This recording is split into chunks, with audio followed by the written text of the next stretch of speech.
into order.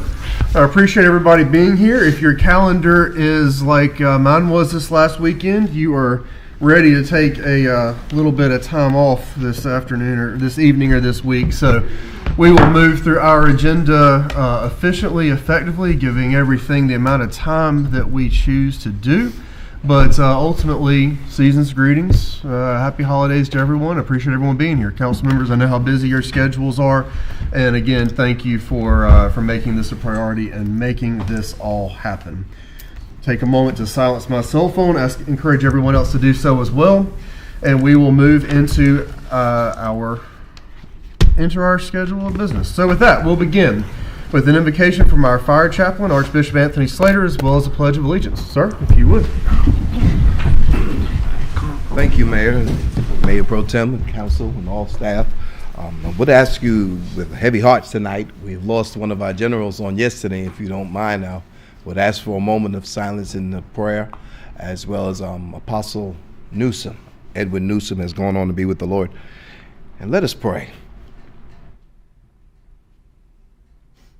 Our Father and our God, we thank you for this moment that we can gather to do business. We thank you, Lord, for this great city that you have allowed us to be a part of, God. Father, we ask you to bless and cover the Newsom family as we begin to continue on our daily lives. Father, we ask you, Lord, even this group, Lord, as they work together to make Goldsboro a better place and not forgetting you. Father, we thank you for this season. We pray for those, Lord, that are unhoused, God, that are out there in this cold, God. We thank you, Lord, that a way will be made and a way is happening even as we stand to continue doing your will. Father, we thank you in advance for what you're going to ready to do this season, preparing for next year. In Jesus' name we pray. Amen. Amen. Please join me in the pledge. I pledge allegiance to the flag of the United States of America and to the republic for which it stands, one nation, under God, indivisible, with liberty and justice for all.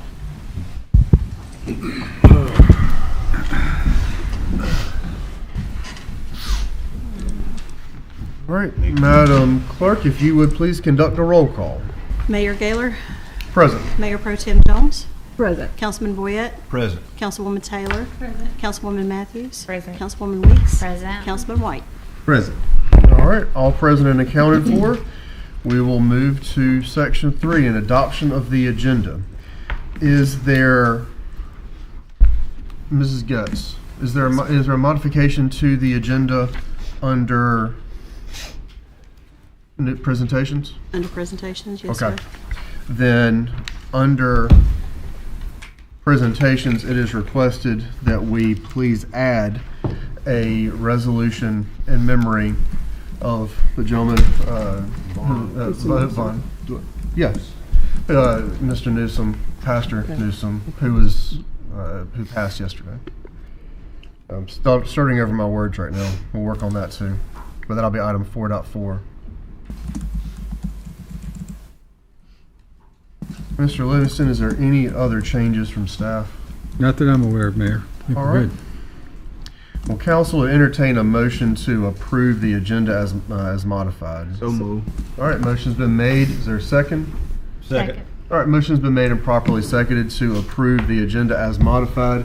Is everyone able to vote electronically? If so, all right, motion's been made and properly seconded. Is there any debate? Hearing none, we'll call the vote. Please vote.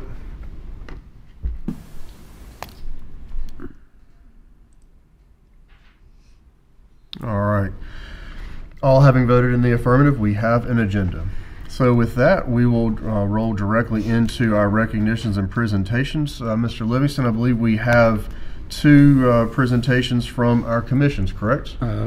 Yes, sir. All right. Travel and tourism, who do we have present to come and speak? Amanda, Justice, and Julie. Wonderful, wonderful. Well, let's move forward. Ms. Gray, welcome.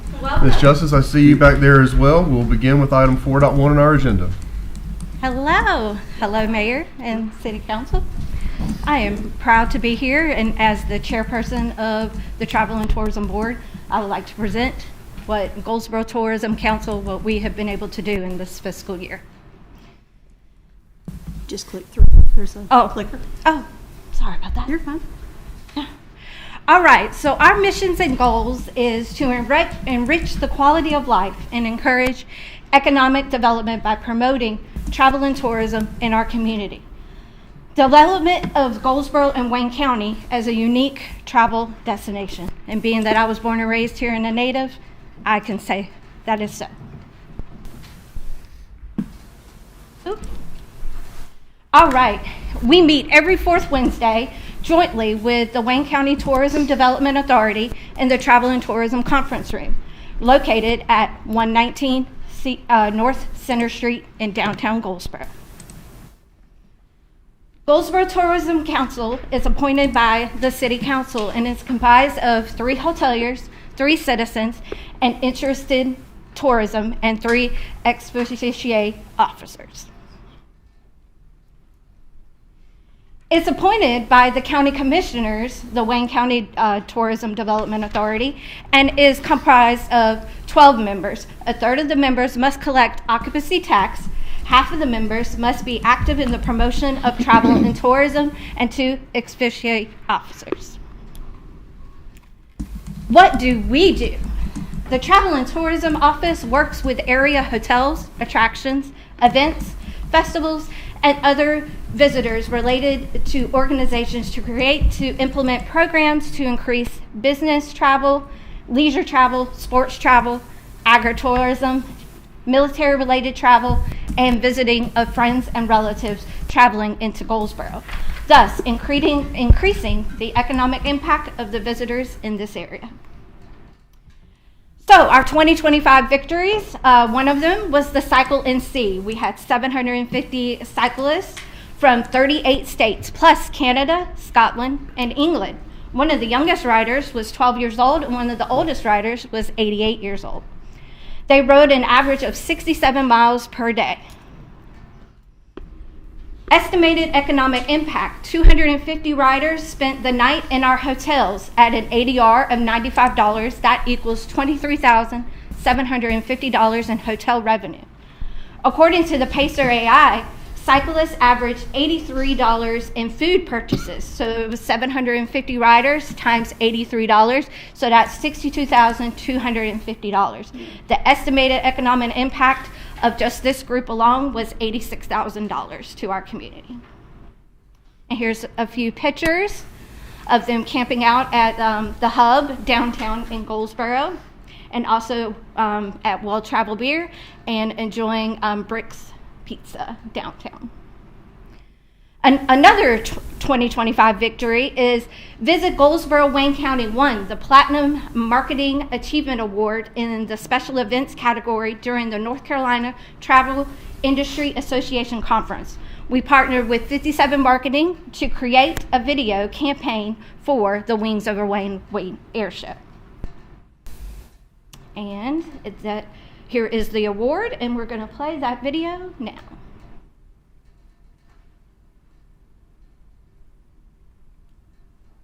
Whiskey Oscar, Whiskey 2025, clear for takeoff. The wait is over. The dream is real. The 2025 Wings Over Wayne Air Show is headed to Seymour Johnson Air Force Base at the speed of sound. The U.S. Air Force Thunderbirds scream into our skies May 3rd and 4th. Watch in awe as these elite pilots perform daring acts of courage and skill. It's the most epic event of the year. Don't miss your chance to see the Thunderbirds and other amazing performers all for free at Seymour Johnson Air Force Base in Goldsboro. The Wings Over Wayne Air Show. Be there. All right, our restaurant solicitation event, we did Visit Goldsboro created a restaurant solicitation brochure that was distributed on November 4th's event that was co-hosted by Visit Goldsboro, Downtown Development Planning, and the City Manager's Office. 30 potential investors and community stakeholders attended the presentation at the Maxwell Center, followed by refreshments at the Homewood Suites.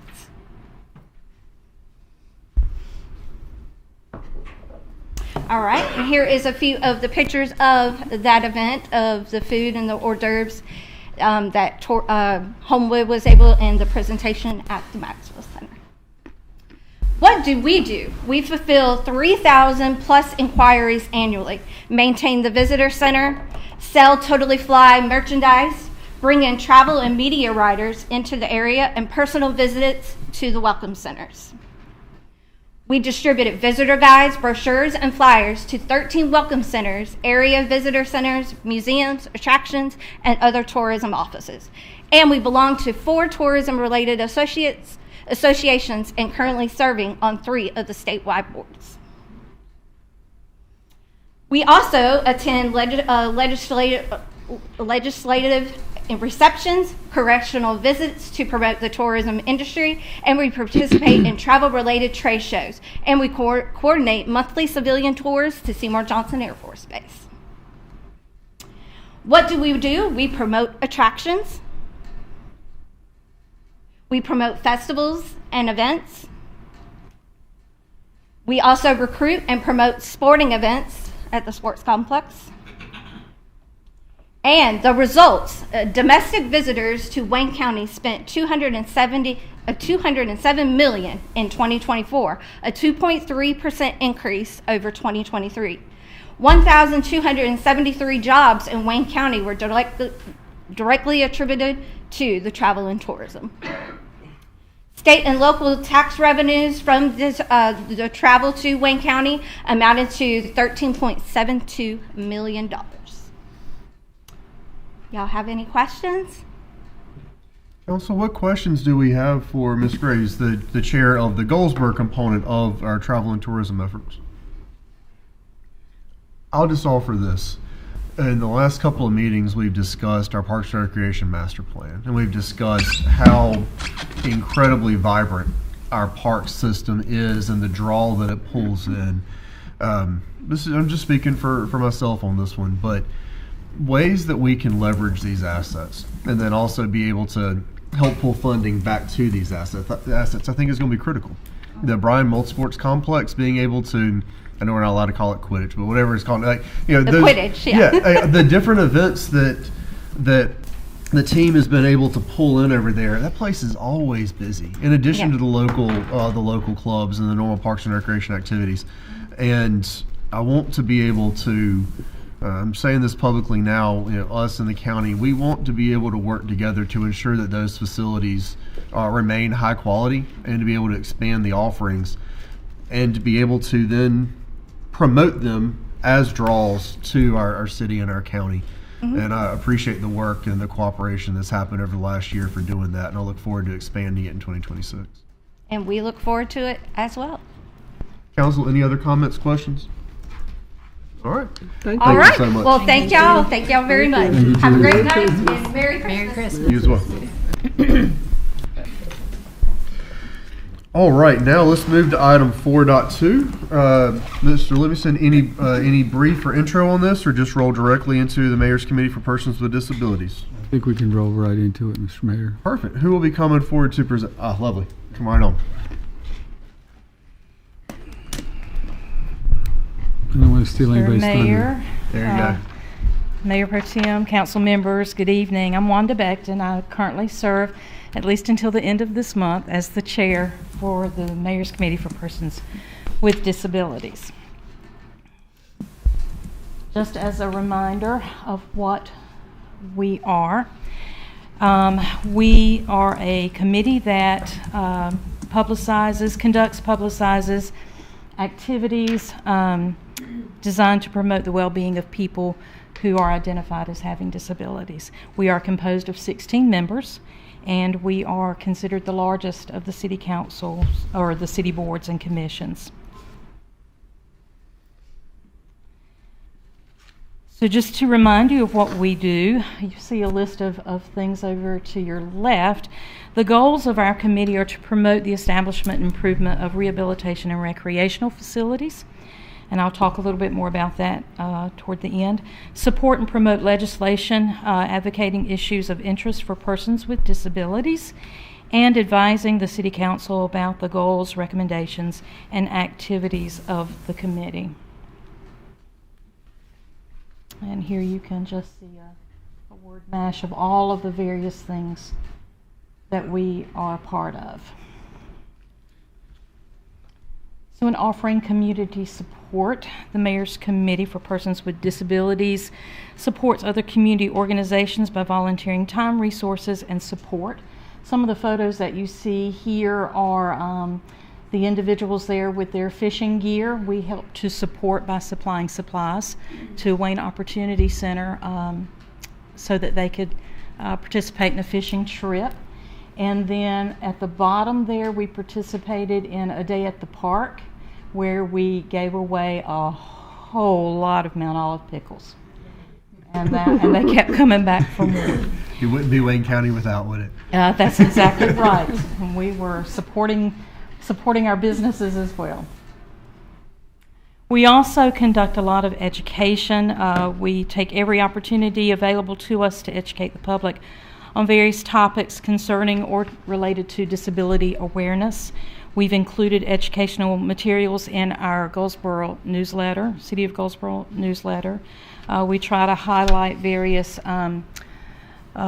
issues depending on the month to bring awareness for various topics.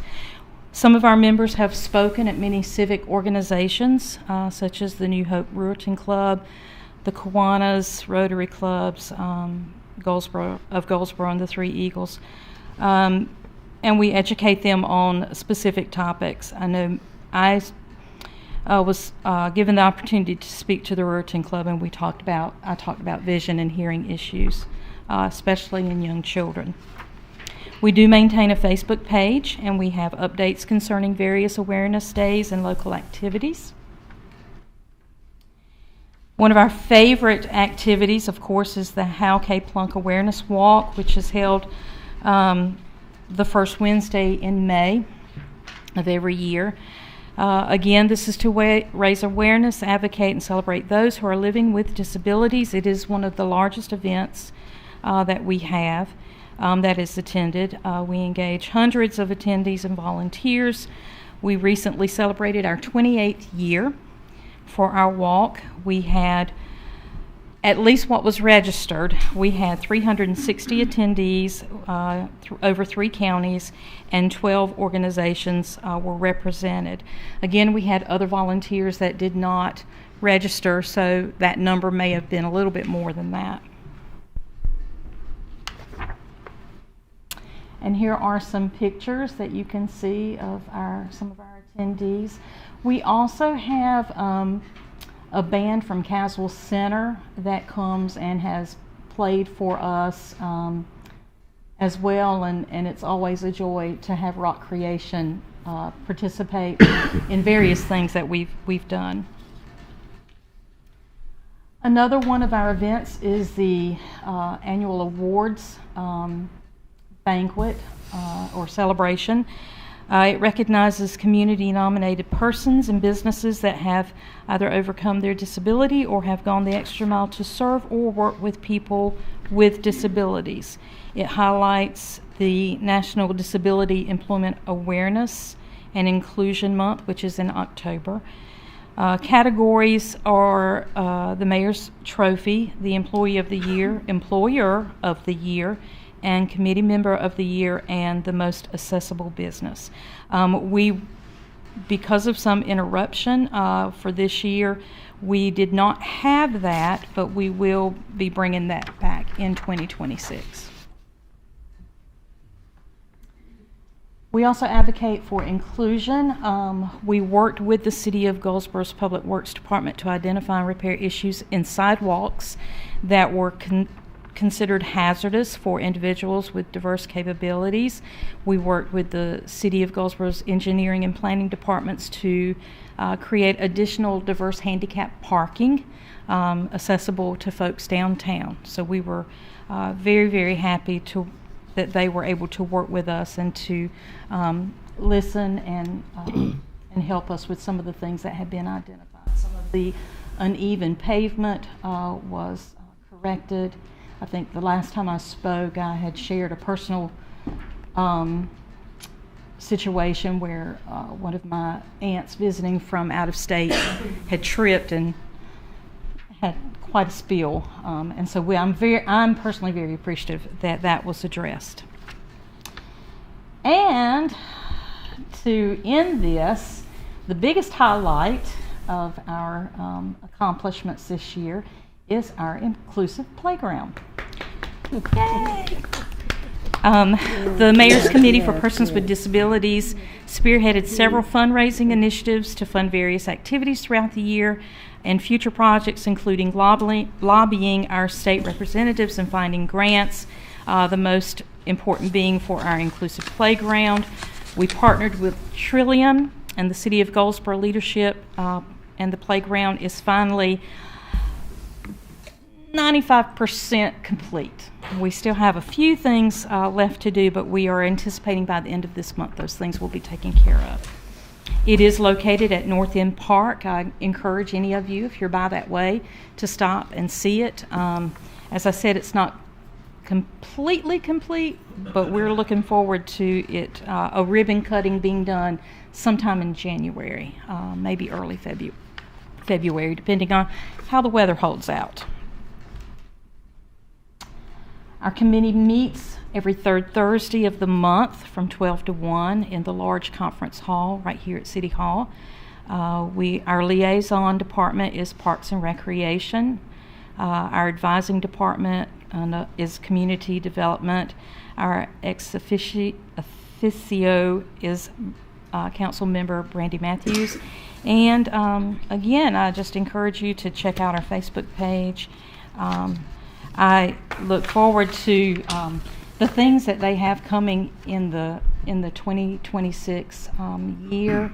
And if you have any questions, I'll be glad to entertain those now. Council comments or questions for Ms. Beckton? I'm excited about the park, playground. I think it's really, really exciting that in 1 year we went from 0 to 2. Because now, of course, we have the new one at North End as well as the one that we just absorbed by being able to sign the lease over at the former Edgewood Community Center. And so that, of course, has got to be, some repairs have to be put in place, but we now are ending 2025 with 2. And that's just, it's probably not going to happen again next year, because I don't know how in the world these things work out without tireless amounts of advocacy from you and the commission and fellow council members.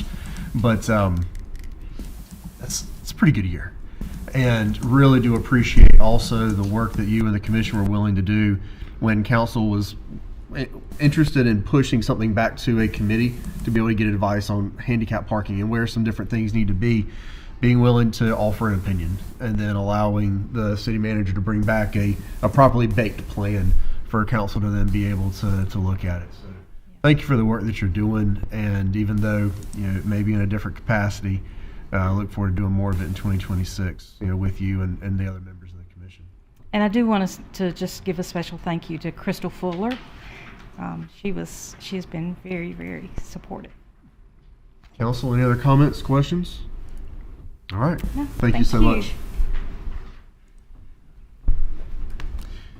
Mr. Livingston, I know you're going to want to do 4.3. Thank you, Mr. Mayor. We have made our hire, and most of you are aware of this, of our Assistant City Manager, Kellyanne Williams. I already feel like we've made a good decision here because of some of the things she's already demonstrated to us. So she's here as we've made a practice of our significant hires to introduce herself and tell us a little bit about herself.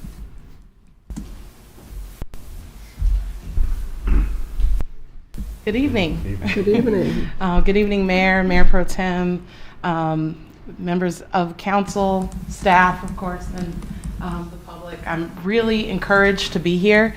My name is Kellyanne Williams. I have primarily worked in Eastern North Carolina, Wilson, Rocky Mount, Zebulon, and the Electricities communities in Eastern North Carolina. I have a strong background in downtown development, economic development, and community development. So I'm very excited for all the opportunity I see here. And I'm excited to work with you all and work with members of the community. And thank you for having me. Yeah. Thank you. Welcome. Thank you. Welcome. Thank you so much. All right. Yes.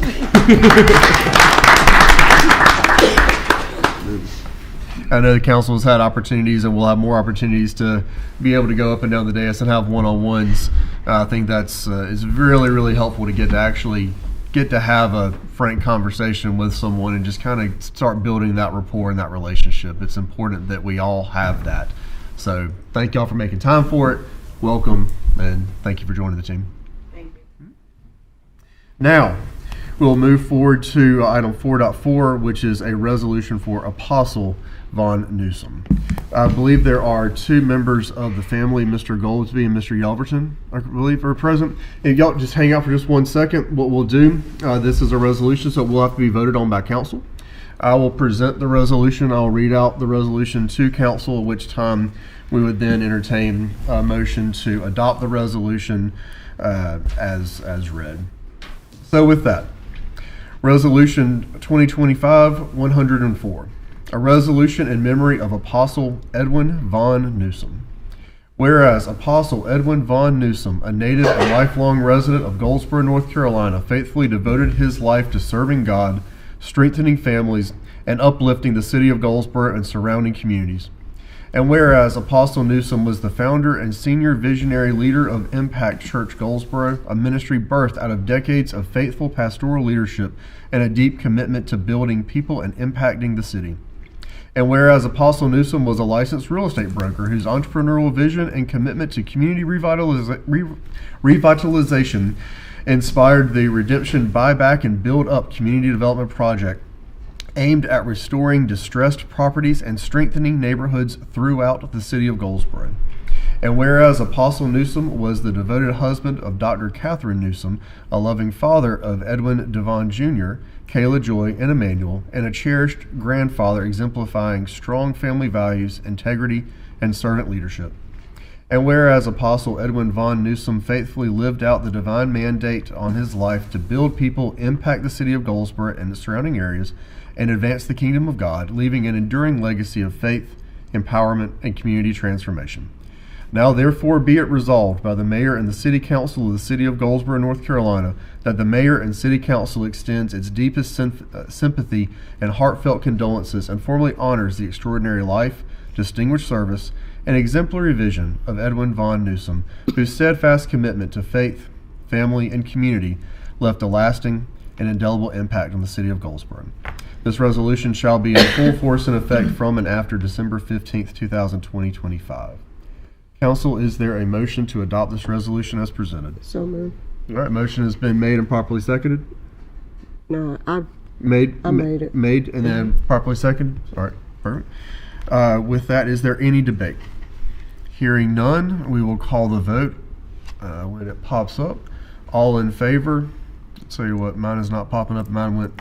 All in favor, please raise your hand. All opposed, same sign. Seeing none, motion passes unanimously.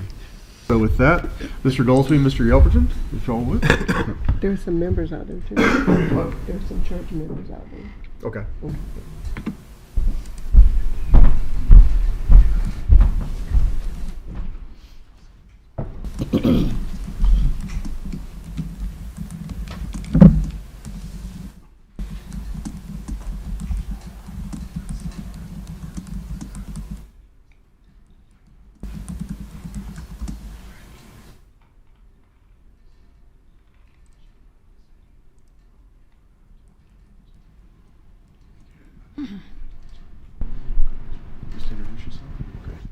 My name is Pastor Robert Yelverton. I've been with Apostle for a little over 30 years. First it was Spirit-Filled Family Worship Center, and we transitioned over to Impact Church of Goldsboro. On behalf of the family, Dr. C, their immediate family, and all of the family of Impact, we'd like to say thank you for this honor. Apostle will be missed, but we are determined to carry on his vision, and I'm excited about that. And we just thank God for the time that we did have with him. He impacted all of our lives, and again, we are determined to carry on his vision and support the city and all of the surrounding areas through the works of our hands at Impact. Thank you again, Mayor, and everybody on the council.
right. With that, council, it has been an incredible 2025 for leadership in this city. I know I said that last time thinking we were done for the year, and I was wrong. So, that being done, we do appreciate the life of Apostle Newsom and those so many who just simply try to make things better and leave it better behind them. And it's an inspiration to all of us. With that, we will move into our public comment period. Ms. Getz, at your leisure, if you'd please get us started. Our only speaker on the list is David Craig.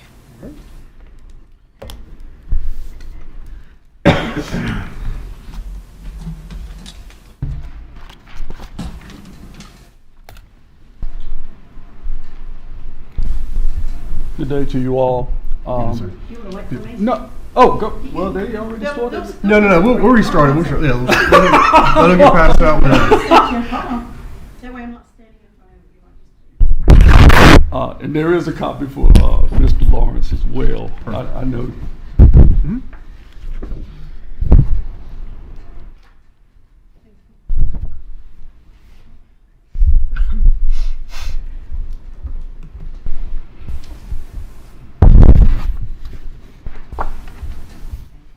Yes, ma'am.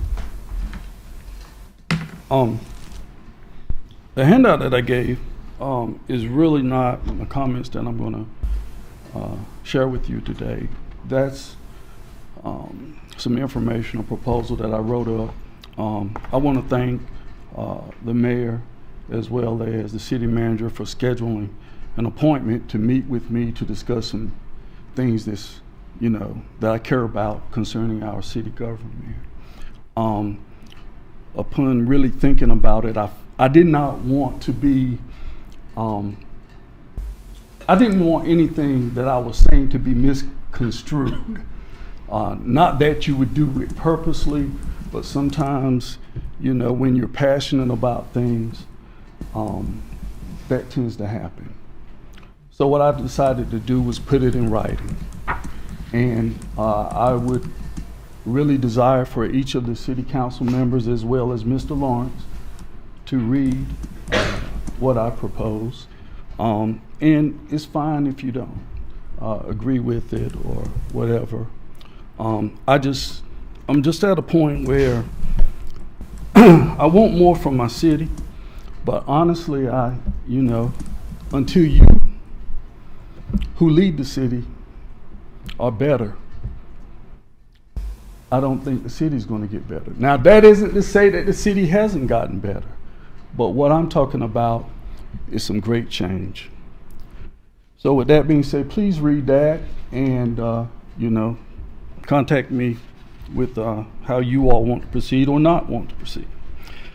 I do want to make a comment concerning what I saw in the agenda packet concerning the audit. So I'll ask you this question. What does it mean when a municipality has to pay back money to HUD or other government agencies despite the same municipality's financial audits appearing to show no major areas of concern? Just because one's auditor does not see a problem does not mean that one is not present. I note on page 185 of the agenda packet, the graph shows a great disparity between utility fund revenues and utility fund expenditures. However, on page 188, the city's water and sewer capital asset ratio is 0.32. Why is this the case? I know why. The question is, when the city of Goldsboro provides its response letter to the LGC, will the city of Goldsboro be totally forthcoming or not? I look forward to engaging in a robust examination of that letter's assertions. Thank you. Thank you, sir. Thank you. That was our only speaker. Okay. All right, council, we will move to our consent agenda. Mr. Livingston, if you'll please hear any remaining questions, and if there are none, then we'll move forward. Thank you, Mr. Mayor. We have 3 items in the consent agenda. Department monthly reports, which is a routine item. approval of minutes, which is also routine, and the approval of resolution, proclamation, and letter policy, which you were reviewed at the last meeting. I'll take any questions on any of those items. Otherwise, as a routine matter, we would vote on them all under one vote. All right, council, any comments or questions on items under the consent agenda? Seeing none, is there a motion to approve the consent agenda as presented? So moved. All right, motion's been made. Is there a second? Second. Motion's been made and properly seconded to approve the consent agenda as presented. Is there any debate on that? Hearing none, we'll call a vote. Please vote electronically if possible.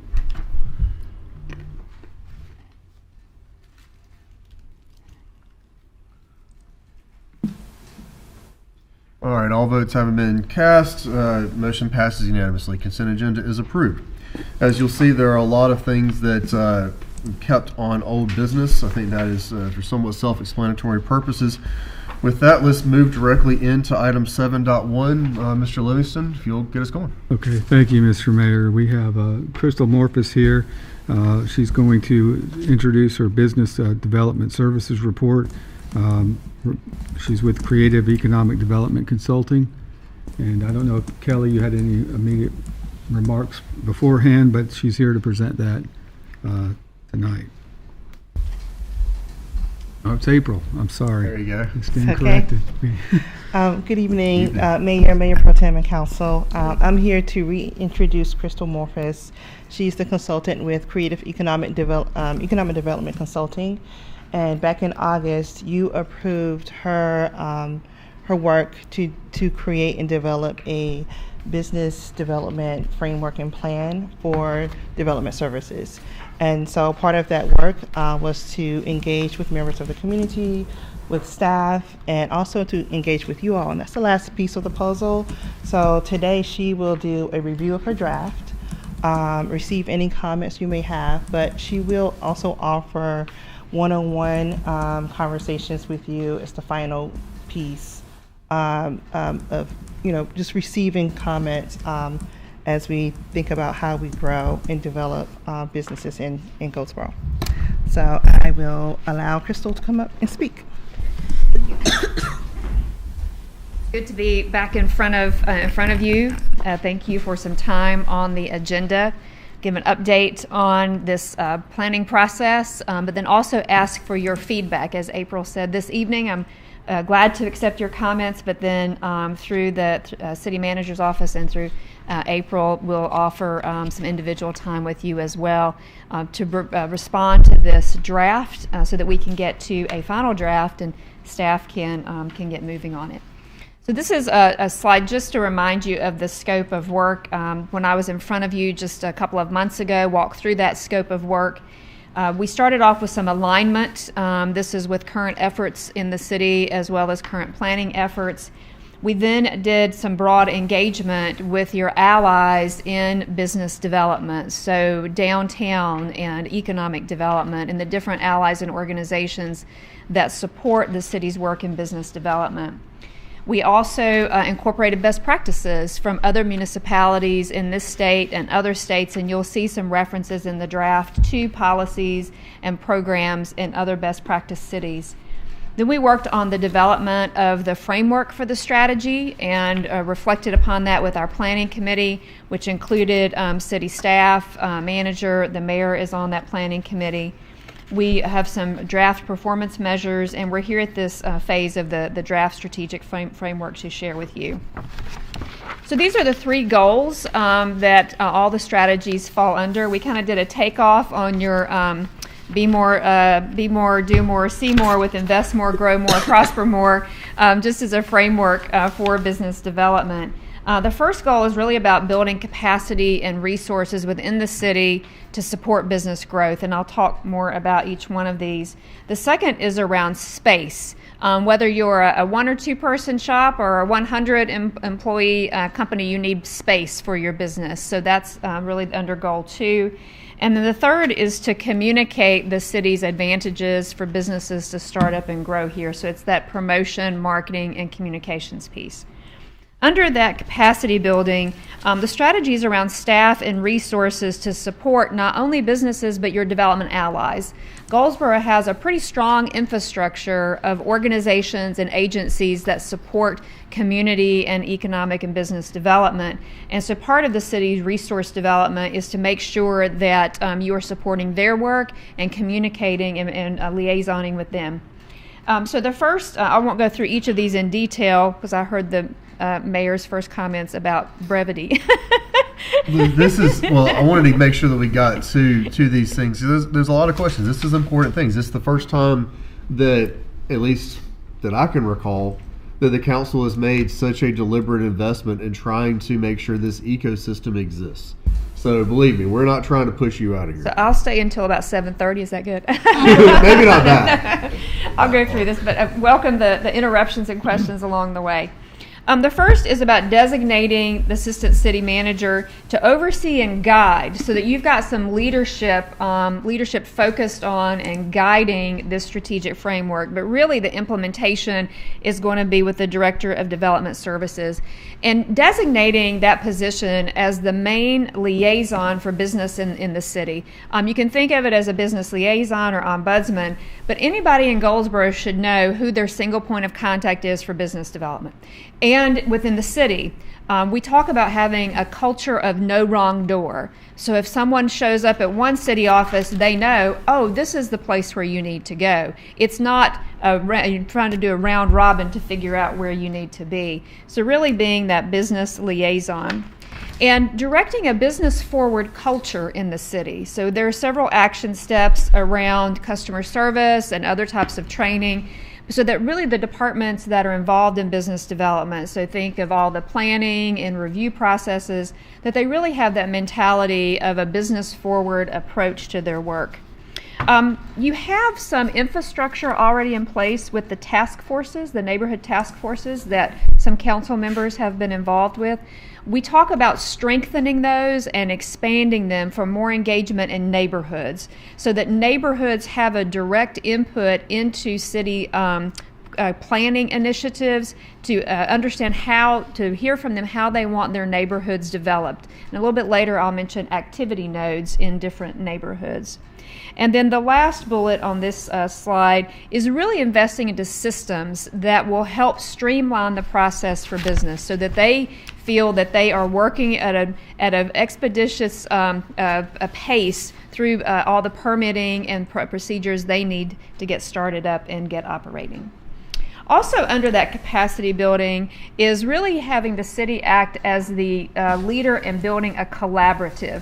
One of the things we heard from your allies and partners is that there's no one central way or central group now bringing them together so that the left and right hands are communicating. So we recommend building this business collaborative to bring together all of the agencies that are involved in downtown and community and economic development, share the strategic plans of these organizations, identify how you can leverage up their talents and resources and expertise, and connect them with resources in the city, again through that single point of contact. One of the examples that has come up in our work is reflecting back to the tourism presentation on the cyclists that were here. That type of event really across the city, you could have engagement from downtown, and of course tourism was involved, but you could have engagement from other organizations to maximize the economic impact and promotion of that event. That's just one example. Under the space for business, thinking about, again, all the spaces that businesses need to start up and grow, one of the strategies that other communities have used is to designate certain corridors as revitalization districts or corridors. So Goldsboro's done a great job with downtown, and downtown's been doing really well. But how can you take that same focus and energy and investment and apply it to some of your commercial corridors that really are in need of revitalization? So designating those corridors, and you can target them for specific infrastructure investments, for example, streetscape planning as a visual way to connect them. One of the things we heard from some agencies is businesses need a place outside of downtown, but they need to feel it's a high energy place. Not every business can be in downtown. So a way to make a corridor a high energy place can be through streetscape, infrastructure, visual connections as well. And one of the ways you could pay for that, for example, did I move ahead? There we go.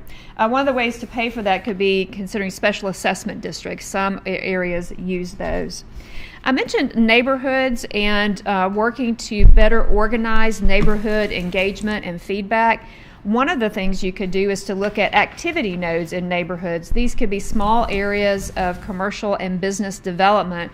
It could be walkable markets, for example, to the neighborhood, and allowing them some local services through these activity nodes. Again, it could complement the revitalization corridor concept.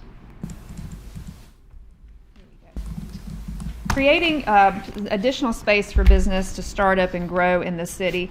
We recommend inventorying vacant and underutilized properties. Oftentimes, you will find sometimes city-owned or county-owned property in the city, but also just some other vacant and underutilized properties and targeting them for redevelopment. You would want to prioritize an anchor property. So think of one of the commercial corridors that in your mind would be an ideal corridor for revitalization. Identify an anchor property within that corridor that you could then promote that anchor property and then connect the developer to some of the support programs that are available, like vacant building reuse at the state level, for example. One of the other things we talked a lot about with your partners is the concept of an entrepreneurship hub. So that hub could have some incubation space, it could have some co-work space, it could have maker space, it could have a lot of different activities in it.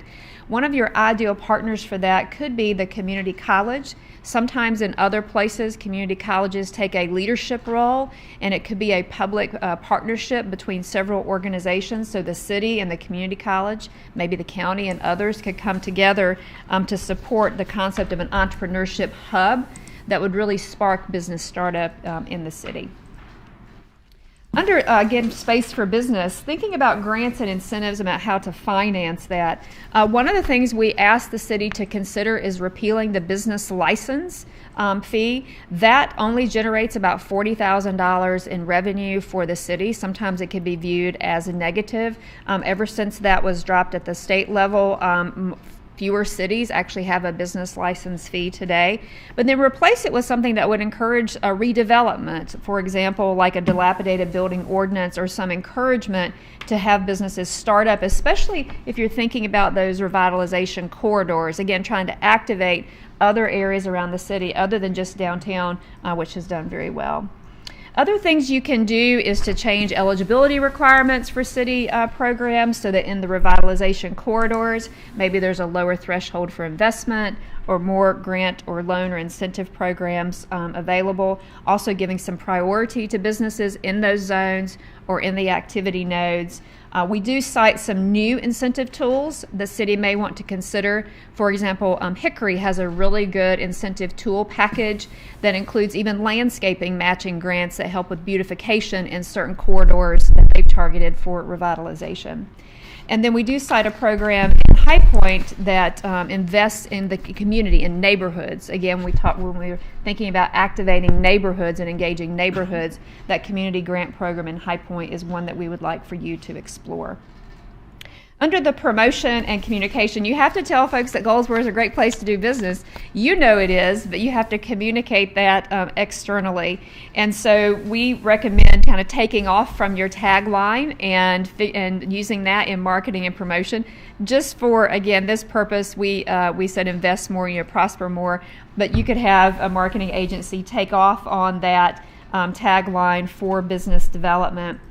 We recommend creating a marketing plan specifically for business development in the city with an external website that's really a business-forward sales message for the city. And we have several recommendations about social media campaigns and toolkits that really help promote all of the properties that you have here and the business development opportunities. Now, a marketing plan is different from a communications plan, so we also talk about a communications strategy. These are like communicating how you start a business in Goldsboro. This is the step-by-step that you go through, which promotes the city's liaison, your ombudsman, as that single point of contact. And it has some call to action on the website, like request a meeting, contact us, we want your business in Goldsboro. We do recommend considering a marketing position or contract services for marketing to really ramp up the city's promotion of Goldsboro as a place to do business, and really focusing on these revitalization corridors where you want businesses to locate. We do have a recommended implementation schedules, years 1, 2, and 3, that we can talk through. But really the year 1 is about forming that business collaborative so that your partners are all engaged and on board, beginning some of your internal streamlining of steps for businesses to start up and to grow. Thinking about those revitalization corridors, designating them so that you can build upon them in your comprehensive planning, the activity nodes as well, and then making that, so creating that vacant building or vacant and underutilized property inventory so you can start marketing and promoting those. So we have several items for years 1, 2, and 3.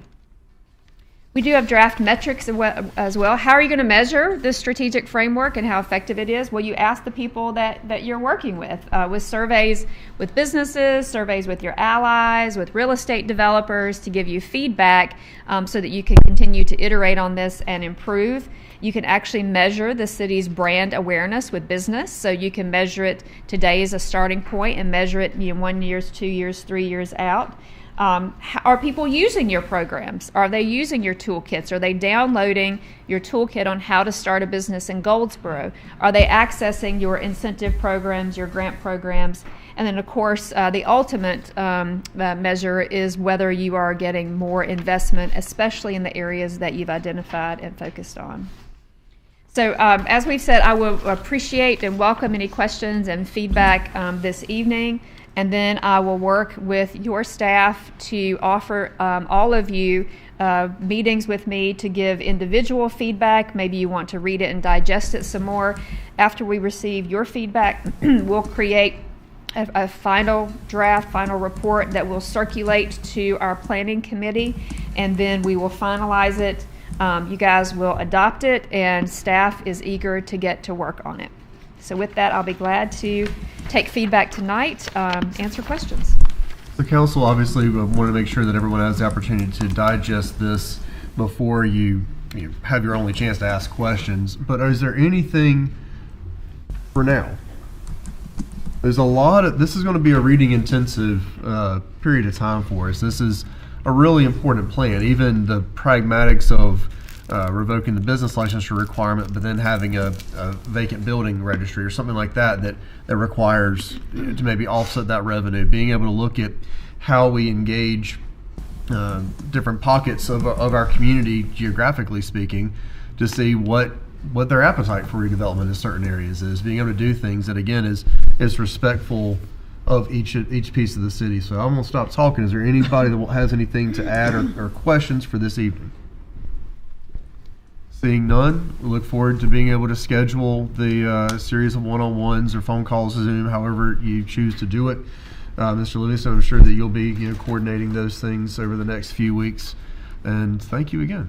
Thank you very much. And I just want to say again, kudos to your staff and the mayor who have been engaged with this process all along the way, providing really good input. And also to all of your partners. They were very excited to talk about development in Goldsboro. They're very complimentary of the work the city has been doing, and they look forward to having stronger partnership with you and more communication and working more closely together. Well, as you and I discussed it on one of the team's calls, this one was a few weeks back, a lot of the things that we will see in this draft are things we've heard before. A lot of these are things and ideas that have surfaced a couple times since 2015-16. But it is a different group, it's a different atmosphere, it's a different moment, and so keeping the pressure on and being able to ultimately try to get some things across the line, I think is really critical. There is a lot of value in putting all these ideas in a framework on a piece of paper, the leadership of this city adopting it, and then having staff come to you and integrating it into their program of work and getting it done. There's a lot of value in that. Thank you so much. Thank you. All right, Mr. Livingston, if we can move into item 7.2, our audit results. Thank you, Mr. Mayor. We have Chad Cook here to present our annual audit with Forbes and Mazars. Look forward to hearing his presentation there. And as we begin this, council, as you're wrapping your head around this, remember this was July 1 previous year to June 30 current year, all right? So this is not what we're talking about, what we're doing in our current budget year. This is last budget year. Now it's all been buttoned up. We're getting our audit done on time because that is what we committed to doing. And so this is that piece of it. But that's our window of time as everyone is looking back at things. There you go. The floor is yours. All right. Thank you, Mayor. Again, my name is Chad Cook. I'm an audit director with Forbes Mazars out of our Greensboro, North Carolina office.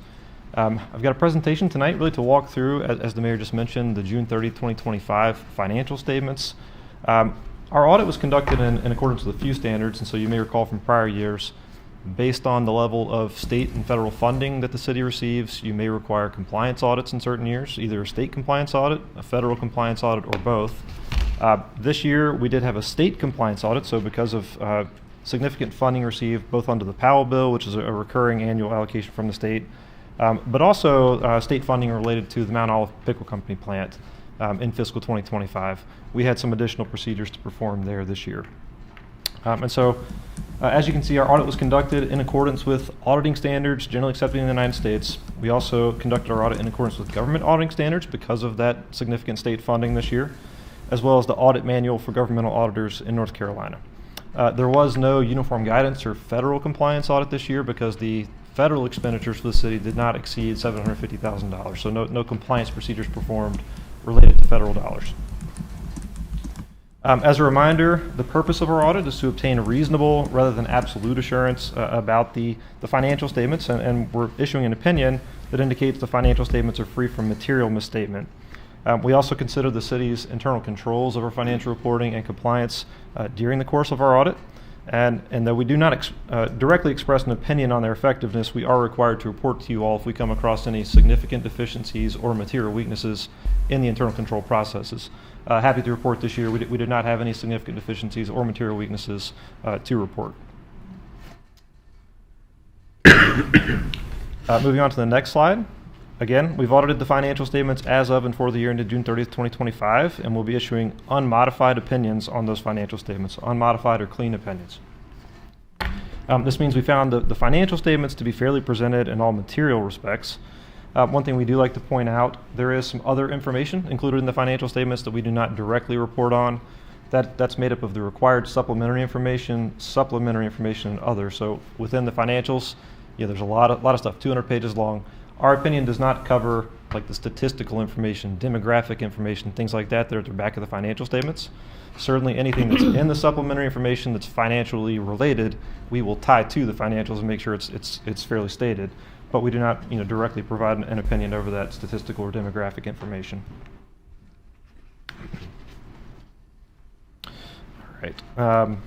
We're also issuing unmodified opinions on the city's compliance with the major state programs. So again, the two programs were the Powell bill as well as the Mount Olive Pickle Company plant. We had to perform both internal controls and compliance procedures related to those programs this year and had no findings as a result of those audits. Moving on, we've got a couple slides to just highlight financial information. So the first being the general fund and kind of taking a look at the general fund balance summary. You'll see the total fund balance for the general fund as of June 30th, 2025 is up to $33.7 million. So certainly has come a long way since 2021 when it was at $10.6 million. The current year increase is about $5.2 million. And the fund balance available for appropriation, so this being basically your assigned and unassigned fund balance, nothing that's restricted or committed, has risen from $4.7 million in 2021 all the way to $25.6 million in 2025, with the current year increase being about $4.9 million. Down at the bottom, you'll see available fund balance as a percentage of expenditures and transfers to other funds. You may recall back in 21, we were dangerously low to the state minimum. There is a financial performance indicator of concern that the state has and within a template each year based on your financial results. If you're below a certain percentage, which I believe is 15, you will have to respond to the state on your plan. So back then we were below that percentage, but it's been creeping up, slowly improving, and this year we're all the way up to 51.6% as of June 30th, 2025. As a point of reference, the state does put out some peer averages. So on the LGC's website, you can pull data for all of the units across North Carolina. And the most recently available data is based on the June 30th, 2024 financial statement audits.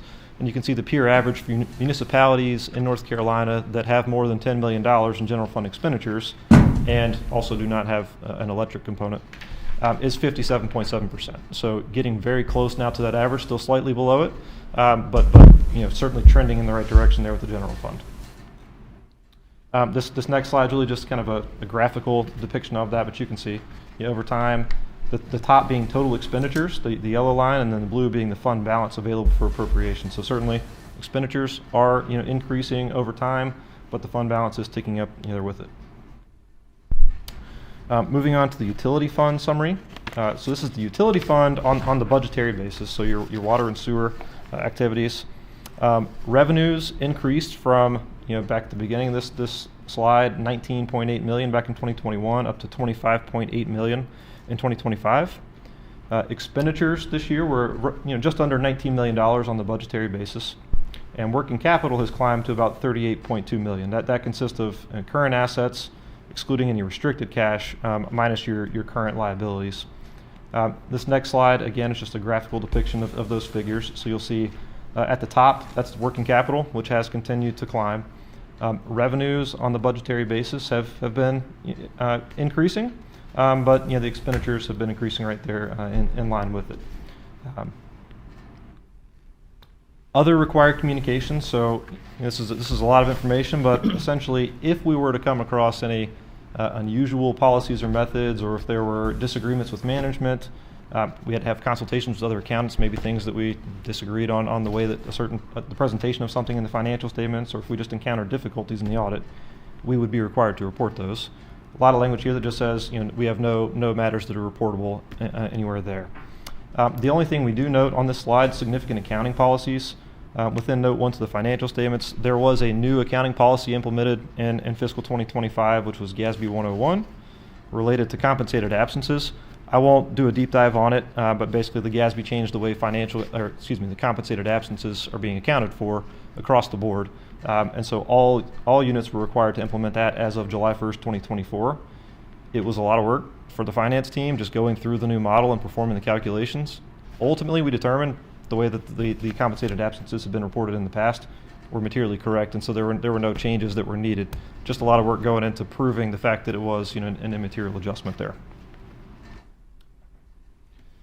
Other things we like to point out in the financial statements, each year we do like to mention that certainly the financials include estimates, which are based on management judgment. The ones that we believe to be key estimates in the financial statements for Goldsboro, first are the allowance for any uncollectible receivables. Second, there are pension and OPEB related liabilities and other balances in the financials, which are based on information provided by the actuaries. There's also a liability for incurred but not reported claim liabilities. So this would be insurance claims on the self-insured workers' comp plan. And then lastly, terms and discount rates that are used for the calculation of lease and subscription, so IT subscription liabilities. Certainly we review all those estimates as part of the audit, make sure that they're reasonable, they're in accordance with industry standards, recalculate them. But nonetheless, we'd like to point out, should any of those assumptions be off, there could be material changes in the financial statements. Financial performance indicator of concern. So I believe this one was mentioned a little bit earlier in the public comment period, but this is a recurring financial performance indicator from last year. So at the conclusion of the audit, we fill out a data input worksheet for the LGC. Based on the information you feed it from the financials, it automatically tells you if you have any financial performance indicators that they want a response to. The only one that's kicking out for the city this year is related to the city's water and sewer capital asset ratio, which is basically the remaining useful life of the water and sewer capital assets. Again, this is certainly an estimate. So, the city, for example, if the city is using a 50-year life on the water and sewer infrastructure, you're 35 years in, you got about 15 years left. It's completely an estimate. It doesn't necessarily mean that that's the amount of time left. but the ratio is at 0.32, which anything less than 0.5 is determined by the LGC to be a financial performance indicator of concern. You have 60 days from the day that this is presented to you to respond to the LGC. So based on tonight's meeting date, that would be February 13th, 2026. You'll need to have a response into the LGC, just related to the recognition of this financial performance indicator and then your response to that. This last slide just has some of my contact information if there are any questions, but that concludes the presentation, and certainly happy to answer any questions about the audit process or those financials at this point. I'll open the floor for comments and questions. Do you mind going back one slide? Sure. So on this one, obviously, there's nothing we can do to turn back Father Time on the age of bricks and mortar. I'm assuming the response is simply yes, we're aware, hence the plans to modify? Is that basically what the response boils down to? Okay. We've had the same one. We'll probably have a very similar letter, similar response. We're actively trying through our CIP to replace our aging infrastructure. It's not an overnight process. We didn't get that way, so it's going to be systematic. Well, and the fund balance increase ultimately is going to end up needing to be used for so much of the capital assets, not necessarily utility fund. I'm not trying to commingle here, but there's so many things that need investment, so it's not just going to go sit and go stale. That's correct. Council comments, questions? All right, we'll receive hard copies this year, or are we just doing the digital copies? How are you doing the audit report? However you all would like it. We can certainly print hard copies if anyone would like that. I think maybe last year it was just digital, but happy to do whatever you all. What is the pleasure of council? For myself. All right. Paper, preferably. Sure. You mind going ahead and printing 3 or 4 of them, and then? Yes, that's not. Yeah, we can print and bind them, and I'll have them shipped to Catherine. Lovely. All right. And council, so Catherine had a family emergency hop up later in the day, so that's why she's not here. She's certainly not trying to avoid this particular presentation, but she was addressing a family matter. So we wish her safe travels and a speedy return. I just wanted to publicly thank Chad and his team and our finance office and a lot of the department heads. This is a tremendous, every year you do the audit and you think, well, it's a routine thing. Well, it's not always routine. There's always changes in the GASB rules, and a lot of times there's lots of different balls you have to unwind and to dig down and deep into things. It's a lot of work, is what Chad alluded to, and that and balancing their day-to-day jobs is a challenge. And I really do appreciate all the hard work and effort they've been, and the hours they're putting in and the effort they're putting into this process. But to that point, just culturally where we are, my first December in office, we were having a Teams meeting on the 23rd, making it incredibly clear that it was not tolerable to be months away. And now here we are, December, and we're here. So it's with absolutely no deficiencies. Right. That speaks very highly of our city staff and our finance department, and we're extremely grateful for that because that's unheard of in a lot of audits, and so we're extremely grateful. Yep, and I'll echo Matthew's comments, and it's a ton of work for Catherine and her team, and they do a great job of keeping up with our hundreds, if not thousands, of requests related to the audit, and so definitely appreciative of them to kind of keep us on track. It's good to be where we are. Thank you so much. Thank you. Safe travels back. He's at Greensboro office? Greensboro. A couple hours. Safe travels, sir.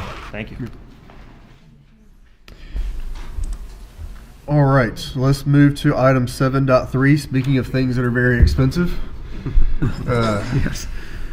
So Livingston, if you have any brief on this one, or if we're just pulling up the legend.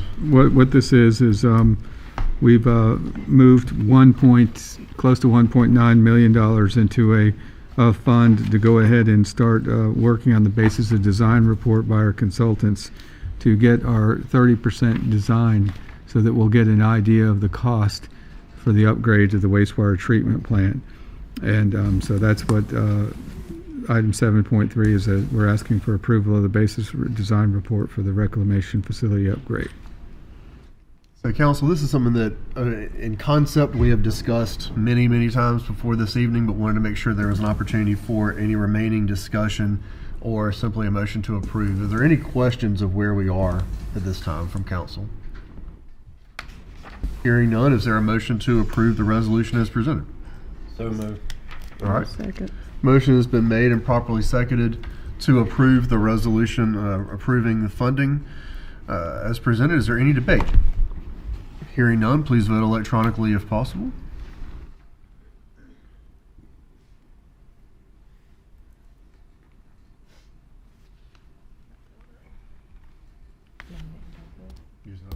All in favor, please raise your hand. All opposed, same sign. Seeing none, motion passes. All right. We will move to item 7.4, which I believe is related. Mr. Livingston? It is, Mayor. It's essentially the capital project fund ordinance for that same issue that we just spoke about, the 1.9 million, to move towards or forward with that basic basis of design report so that we can determine the cost on the estimated cost on the treatment plant expansion. And this is coming out of our capital reserves that Chad just talked about within our utility fund. Council, is everyone clear on why it's two votes for the same piece of business? One is approving a resolution to do it. The other is approving the actual line item change in the budget. Any questions or comments on that?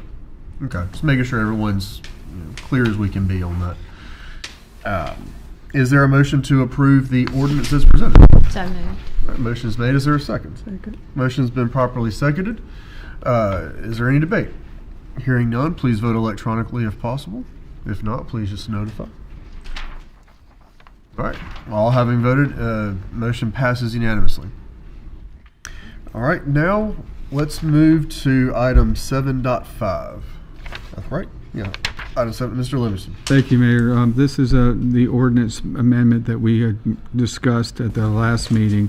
We made some minor modifications to it, so that, and I have Mr. Jamie here to talk more about those, so that we can get a better handle, what we feel like is going to be a better handle on our yard waste going forward into the future. Thank you. Stanley, good to have you back. Last time we hammered on a couple of different paths forward on this thing. So where do we ultimately land?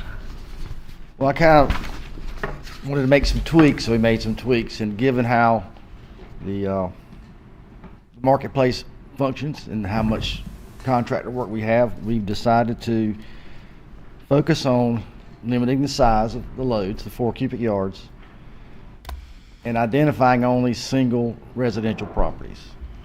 That way it excludes all commercial properties without trying to list each one individually. So we think we have something here that's going to work. Right now there's a ton of leaves on the ground. We're picking up record amounts, as you saw in the report for the month. But I think this is a way we can accommodate a bi-weekly schedule and also have an amount we can actually collect given our current resources. Council, I know that this has been was distributed as part of the agenda pack. Are there any questions for Mr. Stanley?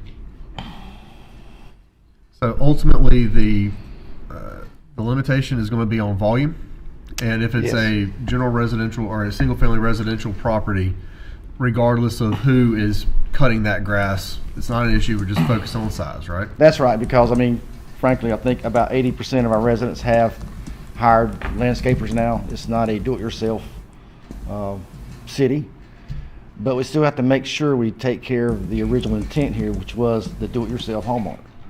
And so now we've got to just really hone in on focusing on only eligible properties, and of course that's training for us. We've got to learn to say no, and I think we need a couple of months to see how it measures out and go from there.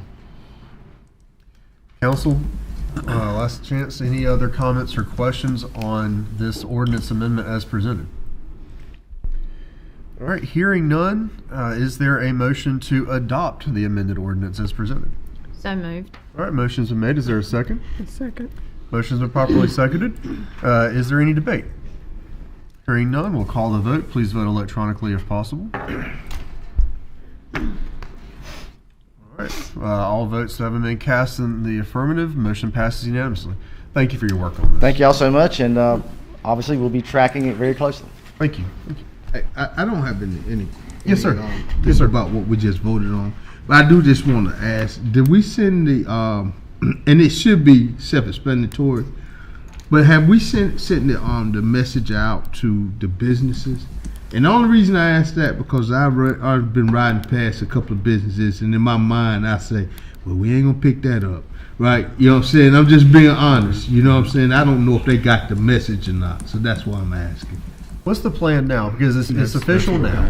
So what is the plan of kind of rolling this out, phasing it in? Because we voted on this; it was unanimous, and so we're going to have to stand by it as well. To Councilman White's point, That's right. I'm seeing things that we're going to have to say we're not. That's not going to get picked up. Right. So what's the way you're rolling it out? This is the real world. I mean, right now we're going to pick up everything that's on the ground right now. That's our plan, to give people a chance to get used to it. I know of a dozen locations that are, let's say, not eligible now, that have debris on the ground that we've been picking up for years. We're still going to try to clean this up as we go. It's taken about a month to get through the city, like it has the last couple of months. We're going to continue to try to pick up as much as possible, and we'll have some information to go out, the ordinances for sure, and kind of highlight this. I've been kind of missing the Toya lately, but we're not going to just go cold turkey tomorrow at 8 o'clock and cut off people that we've been picking up for decades. We're going to ease into it, but I think by the first of the year we should be able to be on schedule and follow this ordinance. We will make an earnest effort to notify everybody of the ordinance changes and what we're doing, because that's the only way it's going to be effective. We've got to get it out there. So we have a lot of work to do along those lines. Well, and I think you're going to have to give yourself some grace as the guys and girls are out doing the works, identifying the properties.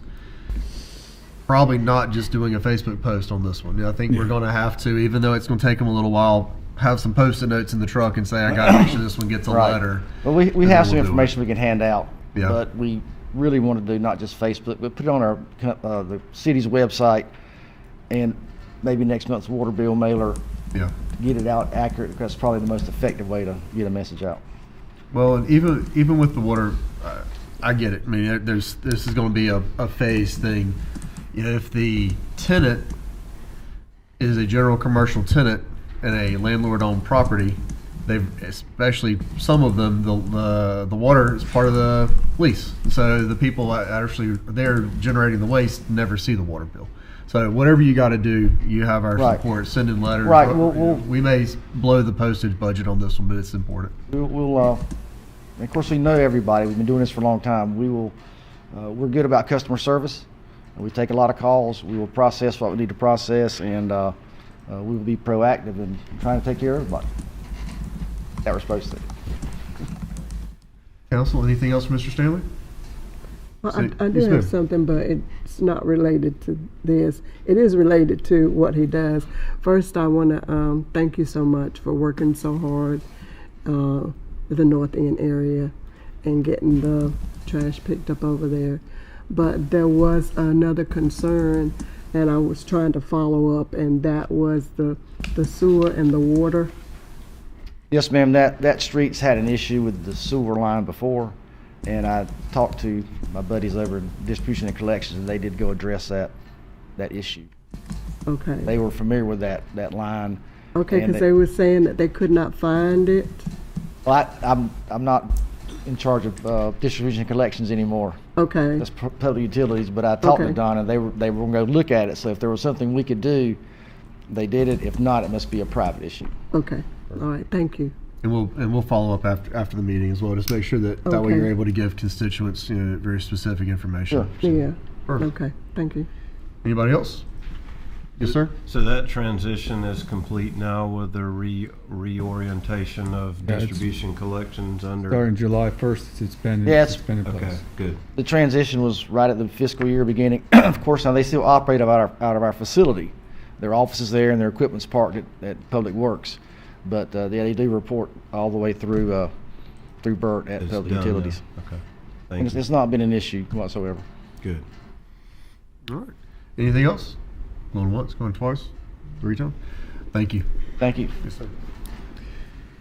All right, council. We are at a natural transition point, so I'm going to ask: is it the pleasure of council to recess for a 7 or 8 minute nature break, or are we going to keep rolling?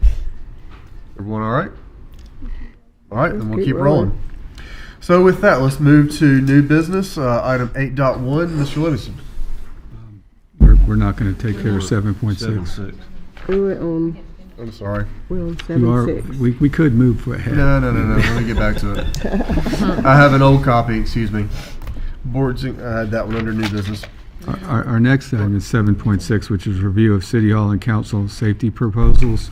And we have a deputy city manager here to go over some options that we've been looking into and would like to have that discussion with you.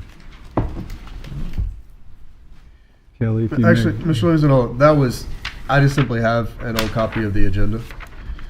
So 7.6 on our agenda was, as published, is boards and commissions appointment discussion. I apologize. I'm just looking at the agenda. Yeah, so that's the discrepancy between the printed copies and the hard copies. Let's go with what was published Sure. digitally, because that is the one that the vast overwhelming majority will have seen. So Kelly will come right back to you. So with that, where'd Laura go? What? She went to the restroom? All right. Then when she gets back, we will go into 7. Wait. Y'all have this very 7.6 is. All right, come on back up. You're right. You're right. This is very different than the copy that I have. We're in the short rows for this year. Yeah, we are. It's a holiday season. Thank you. Yeah, you're good. You're good. No, this one was. Thank you. Appreciate it. I'm not. All you. Mayor Pro Tem, Council. I'm going to take a point of privilege and take a time out. I used my career, for majority of my career, I've been up with you all many times in different communities and experiences, and I want to commend you and what you're doing in 2025 and what I look forward to in 2026. You're doing good work. There's a lot here in these agendas. Don't fool yourself. There's a lot here, and I'm looking forward to continuing it. So thank you very much. I just want to take a moment and thank you all for that. So it's been a great pleasure to be here, and tonight we're going to talk about one of the trending issues you've been talking about, which is City Hall safety. I think about 2 months ago, you kind of said, what can we do to make sure that not only is City Council meetings more safe, but also City Hall and what we have going on in City Hall operations. And for the most part, City Hall is generally a good, safe, secure place. But there are, and particularly at the entrance of City Hall, is probably a place that we don't have much security involved and hasn't had since we built this building. It's been a very open environment, very user-friendly. I've sat down there, I've told Matt this, I've sat there now the last 2 months for periods of time, just watched the flow of traffic, and it is busy. But what it isn't is a place where people are getting checked or secure. And there are some places that could be potential concerns if we believe we want to address those. So what we've done with Robin is taken an opportunity to take a look at that. Robin has gone out and talked to the police department, talked to our insurance company, looked at best practices, and we've come to some conclusions that you may want to consider. Again, this is your choice, what you want to do on this. And we've kind of presented to you 2 phases, what I call building more security. One is an interim step, and one might be a more permanent step. The interim step is very similar to what we do, what Wayne County does right now, which is they have personnel, security, private personnel up at the front entrance of Wayne County Courthouse, if you've been there, and they essentially make you go through a security gate, a place that they have the opportunity to wand you if need to. You had to pass your belongings through, and you come through and essentially have some assurances that the individuals coming into that building are not a threat to the operations. What we would recommend that if you're interested in something like that, we do have a couple of we've met with a couple of agencies who provide those services. The one that provides it for Wayne County, another one that has given us a quote. They have said they've given us a pricing for that. I've laid it out in the memo. Essentially, just to even get started to do that, it's about another $51,000 for the balance of this fiscal year, starting about February 1. We probably couldn't start it by January 1. We don't have it in place. What will be interesting about that is that area is kind of tight in there too, right? When you come in there, because the entrance desk and that front area. And so we'd have to kind of look and see how we'd situate that and walk through it and make sure that it worked properly. But, and we haven't necessarily got to that step yet. We just kind of walked through it with some folks and said, tell us about this. But we haven't said, okay, how do you measure this out? How do you work that? How do you make sure 2 security people are there and work through it from 8 to 5? The other part of that is in also securitizing your meetings here, if you want to take that step. We would recommend that we would continue using the front entrance if we took this first step, use the material that we brought forward in that, and have all the public come through the front entrance. And have that be the area again that they would go through, make sure there's security, and then walk through and use the upstairs elevator, come across, come through here, and come into the chambers this way. So we would not use the chambers, or not use this entrance at this building for the entrance to your council meetings. That we would recommend using police department off-duty employees. They don't have enough staff to do it 8 to 5 weekdays, but they do have enough staff potentially to do it on your meeting nights. And they also have more flexibility. If you go short meetings or long meetings, they would be here, and we pay their going rate. So essentially provide all those services, and we call this the interim step, or it could become the permanent step. We don't know. But that would be about $51,000 or thereabouts. And we probably even try and refine that more and probably even come in more higher estimate than that, just so we had enough money for the rest of the fiscal year of 2025-26. And then you'd have to continue that service every year and budget appropriately funds to continue that service after that. The permanent plan that Robin and I have been talking through is that how do we the word that's in the lingo or such as harden and make the entrance to City Hall more secure, so that you don't have to have security staff available all the time, but you have a secure entrance to the facility, have a secure entrance or a methodology to pay your bills and such like that. You don't have security here present, but your building, your remodel would make it so. We've gone through and talked to a couple people through that. We've walked through that. It seems like it's feasible. I don't have any clue how much it's going to cost. It could be an expensive remodel, but it may be beneficial to explore that further, because if you're spending $100,000 plus for people, put that towards a building remodel, and your payoff might be worthy, and you may be permanently done with that issue for long term in this building. So we've looked at kind of how you would secure that as you come into the front entranceway into City Hall, and then you kind of build some barrier of some sort or something to make sure that people have the ability to come through. But you still need to service that cashier and that utility payments, and we haven't got that quite figured out yet, but we'd have to work through that and figure that out. So we want to know if you are interested in continuing to pursue this. If you are, then we would come back in January with a proposal to provide the interim security. And if you are interested in looking at permanent, we'd probably go ahead and do some sort of bringing on an engineer or an architect of some sort and start talking about how we can harden the facility and make it more of a permanent, secure facility. So with that, did I cover everything, Robin? Yes, sir. With that, we stand ready for your discussion or questions you may have. So what exactly this evening? You know, we've outlined a potential long-term, we've outlined a short-term. We would like to know whether you want staff to spend any more time on this issue, 1. 2, if you do, what would you like us to pursue? If it's a temporary, we would come back in the month of January with a proposal to do that. And then if you want us to continue this journey on a permanent, we would start working on that for a fiscal year 26-27 budget consideration probably. Council? Yes, sir. Would it be possible to take this up as official discussion at the retreat?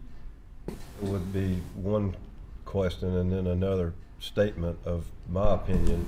I think that I would like to see us move forward with at least gathering cost estimate on fortifying the building as he discussed, and that way we can make an informed decision. 'Cause I think that needs to happen really regardless. I mean, Yes, ma'am. I think we need to move forth. I've had some conversation with some of the staff, and I have been on my way up to the office, and there have been some combative customers really angry at the receptionist right there at the desk. And she, really didn't know what to do. I turned around when he and the individual kind of calmed down. But we really need to take a look at that, and then how to secure the individuals that's actually taking the water payments, as well as the city council. I've always felt, and this was 4 years ago, I felt like that we need to have security here. So I really would like to see us go forward. Council, any other comments? Sit down with you. So the only, yes, sir. I was just going to say one idea I had thought of in times past when it comes down to consider and remodel or fortification of the building. Would it be possible to look at when that's incorporated or done, of possibly having the access to your water department personnel through, like when you come in, then the access be right there on the right, so they're secure in that area they're at, and they're basically at a I think that's a highly probable situation. Again, we want to look at how that wall is built, and whether there's a closet in between there also, just so you, but that gives us an opportunity, I think, also. I figure while we're looking at doing something, let's explore. Mm-hmm. Yeah, well, it's something beyond my capability, but we got to bring in somebody who specializes in this, who can look at those and see if they have some ideas. Our general opinion is the hardening of the structure would be best long-term, but it's going to require that we invest and get in, someone that's a security expert or just an architect in general that's going to be able to design something that's not just going to meet code, but it's also going to have a certain level of safety enhancements built into it over the long haul, as opposed to having personnel out there. That would save us money. We feel that's generally the way to go. That would be my recommendation, but I mean, it's up to you guys. But that's going to be a longer term planning element to put into the budget for next year. Well, and my last question was going to be, is it possible, do we not have enough time to where you could get something like that together in time for the retreat? Or possibly. Is that just I can't promise that right now, but possibly. We can do our best to try to get something. So for the sake of this evening, the only comments have been in favor of. Would you like some sort of formal vote so that you can document the authorization of council to continue expending staff time and resources on this? I think I would, because it's been sort of a contentious issue in the sense that we've talked about it, some people have wanted it, and then it's become, do we really need it? So I'd like to know. Well, how about this? Council entertain a motion to authorize staff to continue expending a reasonable amount of time and resources to create a plan that would allow for the hardening of City Hall for council as well as employees in general operations. So moved. Okay. That was a lot. It was, but it's recorded. Yes. And it hits the points. It's not just for us. Yeah, it hits the points. It's not just for us. It's for our employees. It's for our operations. It's not just for our meetings. And it would be the plan as well as any engineer drawings that would be necessary to see what we're building. Now, this is not part of the motion, but I'll also add, it cannot be ugly. We've got a beautiful complex here. It cannot be some ugly appendage stuck on here. And I'll also note, we got a lot of other things we got to spend money on. So this is not the Cadillac plan. This is a nicely appointed Camry plan. All right. I was like, I can bring my tools and a tape measure. Yeah, but it's got to look. So that is my I'll say entertain a motion. I believe that you. Yes, I do. So Mayor Pro Tem stepped forward and made the motion. Is there a second?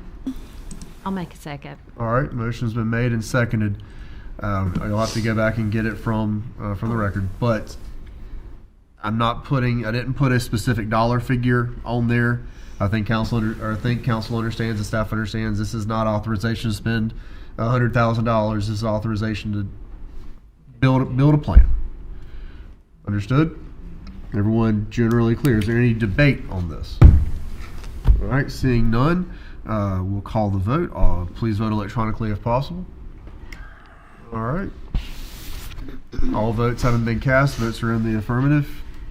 Please go forth. Just to clarify then, Mr. Mayor, thank you for that motion and clarification. That was for the permanent. Do you want to pause on this interim? Because that permanent is probably a year and a half out, right? Minimally? Possibly. Yeah. I think that this is my opinion. This is a whole council, not just a me, so y'all chime in here. I think that the overall goal, as I understand it, is to get this place to where that we feel like our employees are protected, and then can also support ensuring that this chamber is safe. I think that's the goal, and I don't think that we've increased personnel, we've increased resources for the meetings while still allowing folks to feel welcome and present here. I'm thinking that what I'm picking up on is the larger need to secure the facility for our operations. And then obviously we'll be a beneficiary of it. And so we can move this along if we can get to some point where we can have a resolution on the interest for the budget, or how it could be. If that's a no, then you could come back to the interim period and think about that too. So I believe it. Yes, ma'am, please. So what we're saying is we are not making strides for the interim, because in my mind, the interim phase is what secures it right now. The plan to remodel is what secures it later. So if our goal is to secure it right now, we should focus on the interim and focus on the larger picture, which is the remodel or whatever that looks like. But if we want to get the building safe now, we need to be looking at the interim. The interim, as I heard, it was just for the meetings. No, it's for it was 8 to 5. Okay. Bringing in some security group for 8 to 5 operations. Okay. Council, what's the pleasure of council? Well, is there pleasure? I'm of the same. I think we need to put a stopgap until we get a permanent fix, if safety is the concern. Is it something that we have an exact number in front of us? He gave us a So we have an estimate? You have an estimate, right? Yeah, and we would bring back a proposal in January. All right. So, council, is it the pleasure of council then to have that actual resolution and then the appropriate budget ordinance as part of the agenda packet the first meeting of January? Second meeting of January? I'm in agreement with that. Okay. All right, and that would be for the interim plan? I agree. All right. Yes, ma'am. Yes, sir. What effect budget-wise is that going to be?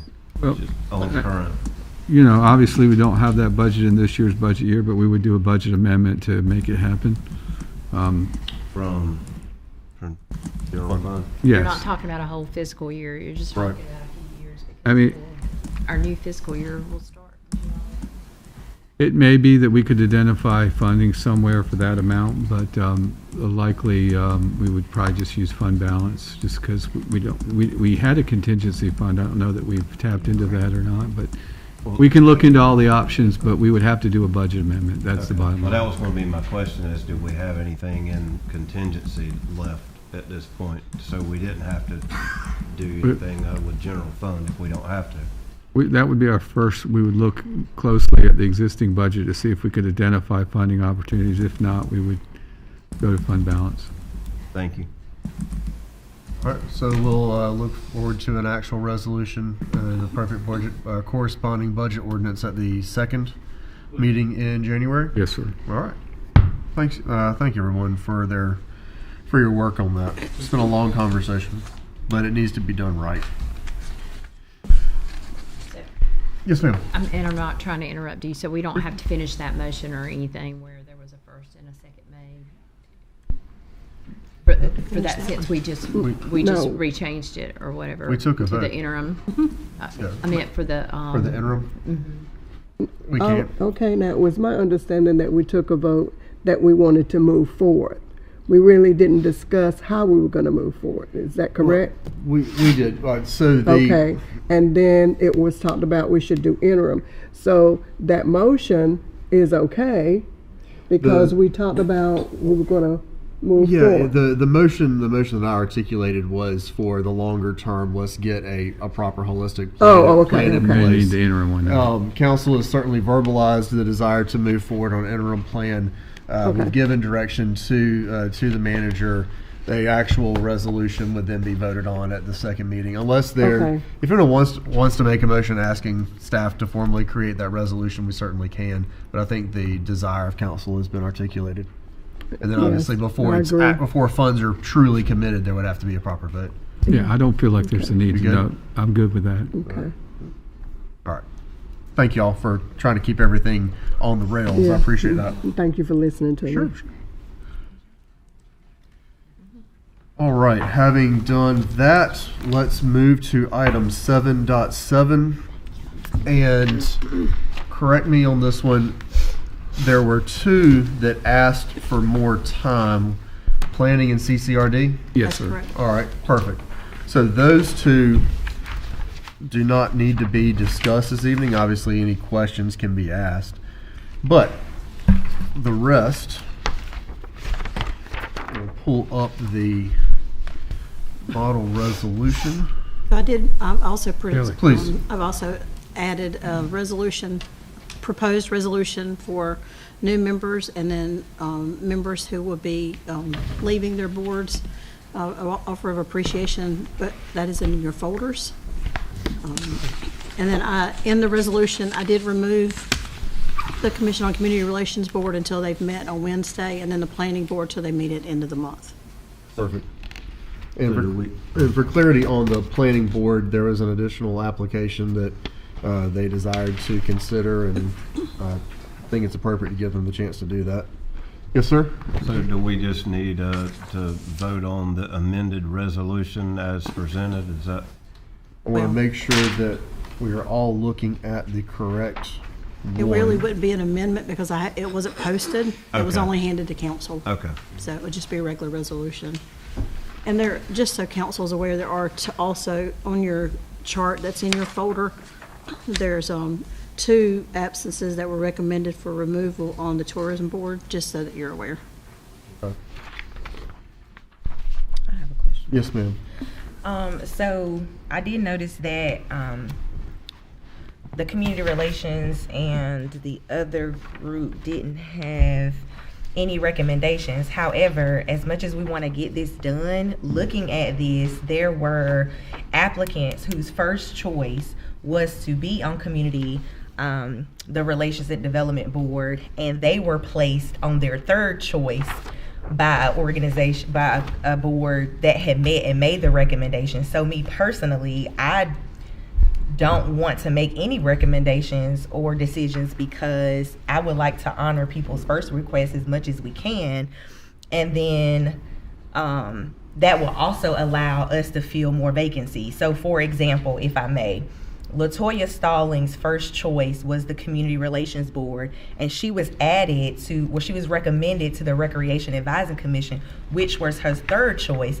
But if the CCRD was to meet and see that as her first choice, they may put her there, which gives us a vacancy there, and we can add someone else that was placed on another board. I think it's worth doing that so we can get our folks involved who really want to participate, who have put their applications in.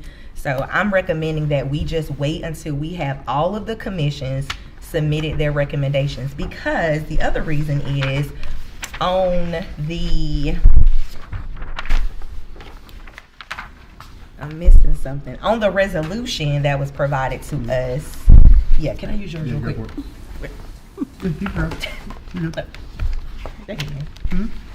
Like for the travel and tourism, there was 2 people that were added up there. However, there's nothing on the actual paper that we received that looks like this. And it should be, so I think you were just given the wrong copy. Okay.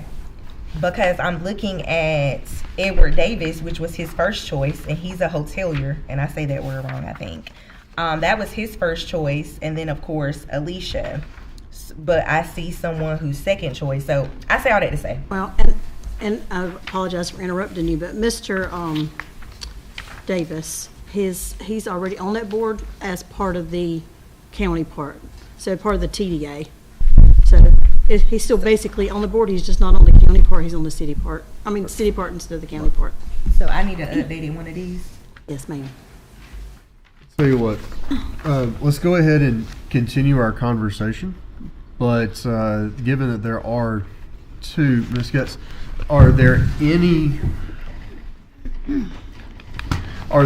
here that you are confident that we could approve, or as well? Actually, was that in the form of a motion? Did you make formally? Would you like to state that as a motion to table? Yes, I would. All right. Until all boards have met and reported. All right. So obviously, as chair, it's my role to honor any motion. So, motion has been made to table. Is there a second? I'll second. All right. Motion's been made and properly seconded to table this until both the remaining commissions have had the opportunity to meet and put forward their recommendations. Is there any logistics issue with that? I don't think so, because I think most of them, I mean, they're going to, the next set of rounds, by the time they meet again, I think it'll be fine, because council meets January the 5th. Right. Which is early enough in the month that they can still notify whoever's been appointed, so I think we're good. Okay. We just do it all at one. Then we'll do it all in one fell swoop. I'm okay. So with that, I'm fine with that. Motion's been made and properly seconded to table this discussion to the first meeting in January. Yes, sir. All right. Is there any further debate on that? Seeing none, let me wake my iPad up and hopefully cast a vote. Seeing none, we will call the vote. Yeah, all in favor, please raise your hand. All opposed, same sign. Seeing none, motion passes unanimously. We will take up boards and commissions appointments the first meeting in January, and we will please do everything we can to make sure that the two remaining ones have an opportunity to meet prior to. Yes, sir. Thank you. Yes, ma'am. Thank you for all your work on this. It is a lot of doing. All right, now let's move to council committee appointments. This last year, is this one? I'll get there in a second. This last year, we have had, I think, good involvement in certain committees, and other committees simply we haven't fully utilized, and I'd like to do more things in 2026. So as I find it, It's not in paper copy, it's just on your. it's just the electronic copy? Yes, All right, sir. perfect. I got you. I got you. Page 205. All right. Perfect. So as it sits right now, the GWCA board is Ms. Hiawatha Jones, Ms. Jamie Taylor, and then Ms. Felicia Brown. The Transportation Advisory Committee is myself, Councilman White, and Councilman Boyette. And the WCDA position, as was discussed, actually, I guess it was last week's Councilman Boyette. I'll just be blunt. My desire is to keep these the same. I believe that we have developed good continuity, and I would like in this second year for us to develop even more robust work plans and even more robust engagement. My personal experience has been that if you're on something for just a year, by the time you finally understand it, you're cycling off. And so my recommendation to council is that the City of Goldsboro special committees, especially, that we leave them alone and allow folks to see if we can really materialize into some really strong value in year two. And then after that, obviously, at that point, we'll have done it for a couple of years, and if we want to change, we'll change.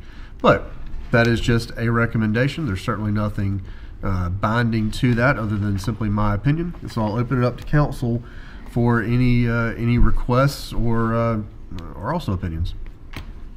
Do we need to if we just good with it like it is, do we need to vote on that, or it's good like it is? If it's good like it is, then we'll need a motion to accept as currently and continue the appointments for a second year. Yes, ma'am. Yes, ma'am. Just a minor correction for my name. I am no longer Mayor Pro Tem. Oh, sorry about that. But thank you. I apologize. But you are still interested in For sure. supporting the committee? Absolutely. Good, I apologize. Good. It's been a very strong year for the Committee for Persons with Disabilities, and I look forward to another strong year. Well, if council is comfortable doing so, Councilman Make a Boyd. motion. Yes, ma'am. Oh, sorry. No, Make please. a motion, we accept it as it is. All right, motion's been made. Is there a second? Second. All right, motion's been made and properly seconded. Is there any further debate? Hearing none, all please vote electronically if possible. They're coming along. You know, I thought about turning this into a General Assembly thing where it's we'll pause 15 seconds for votes or something like that, but all right, all votes having been tallied in the affirmative, motion passes. I appreciate everybody's work on these, and look forward to having some conversations in January about ways that we can even better engage each of these committees. Yes, ma'am. I'm sorry, I had one more comment to that. I mentioned a couple of months back, I think, that we as a council start making reports for these committees that we sit on so that we know what's going on, because otherwise we usually just don't know, so we can know what's happening and then also support one another in our efforts. Maybe that's something we can do monthly, or add to the report. That's just the idea, to the monthly reports that staff put out. I think that would be a good way to supplement things. I'm in agreement. As you've seen, the city boards and commissions, like Commission on Community Relations, Historic District Commission, something that the clerk and I have tried to do over this last year is make sure that every one of these commissions gets in front of us at least twice per year, preferably once every 4 months, so 3 times a year. Because to your point, oftentimes these things just sort of run in the background and you never really hear about them. So I think that could be very beneficial for all concerned. Those that have staff liaisons, for example, TAC, I think that would be really good for our MPO liaison to send out those reports to all of council to make sure that they're aware. So I think there's certainly some value in that. All right. Now with that, let's move to item 8.2, the selection of the Mayor Pro Tem for 2026. Yes, sir? I'll make a motion that we nominate or name Councilwoman Weeks as our Mayor Pro Tem for next year. Second. Okay. A motion has been made and properly seconded to name Councilwoman Beverly Weeks as the Mayor Pro Tem for year 2026. The motion has been made and seconded. Is there any further discussion? All right, seeing none. Oh, yes, ma'am. Good, please. How do you feel about that? I think I would be honored. Is there anyone else that would be nominated? Humbled and honored. I guess I should have asked you accept. Sit here and listen, but I believe I would be like any of the rest of you, honored to represent in that capacity. I think it would be great to have another one of our ladies represent us. All right. Well, motions are made and properly seconded. Is there any further debate? All right. Excuse me. Yes, ma'am. Second. I did. Thank you. All right. All in favor, please vote electronically. All right. All motion passes unanimously. All right. Congratulations this week, and thank you for your work. And council, thank you for your work on all of these committees. If you see that there are additional things that this council, Mr. Livingston, myself can do to support you, especially on these special committees, let's see what we can do to support each other and bring some value in 2026. I look forward to working with every one of you. I'll probably go ahead and count this as my comments, but it's been a phenomenal 2025. There's been times where we've hammered some things when we really needed to, and that's healthy. That's what you're supposed to do. And there's been times where we've just simply worn out our city manager's phone, just constantly talking through things to make sure that we all understand things and come to meetings prepared. and I feel like we are in a fantastic place as a group. I like the fact that we don't always see eye to eye, because you got to have differing opinions to be able to actually make sure that you're getting something on paper the way it needs to be. So with that, Mr. Livingston, we'll move to your report.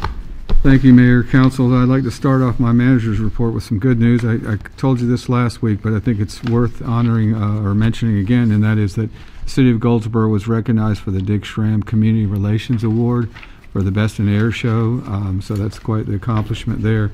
Additionally, we were the #1 military air show of the event of the year by the Thunderbirds.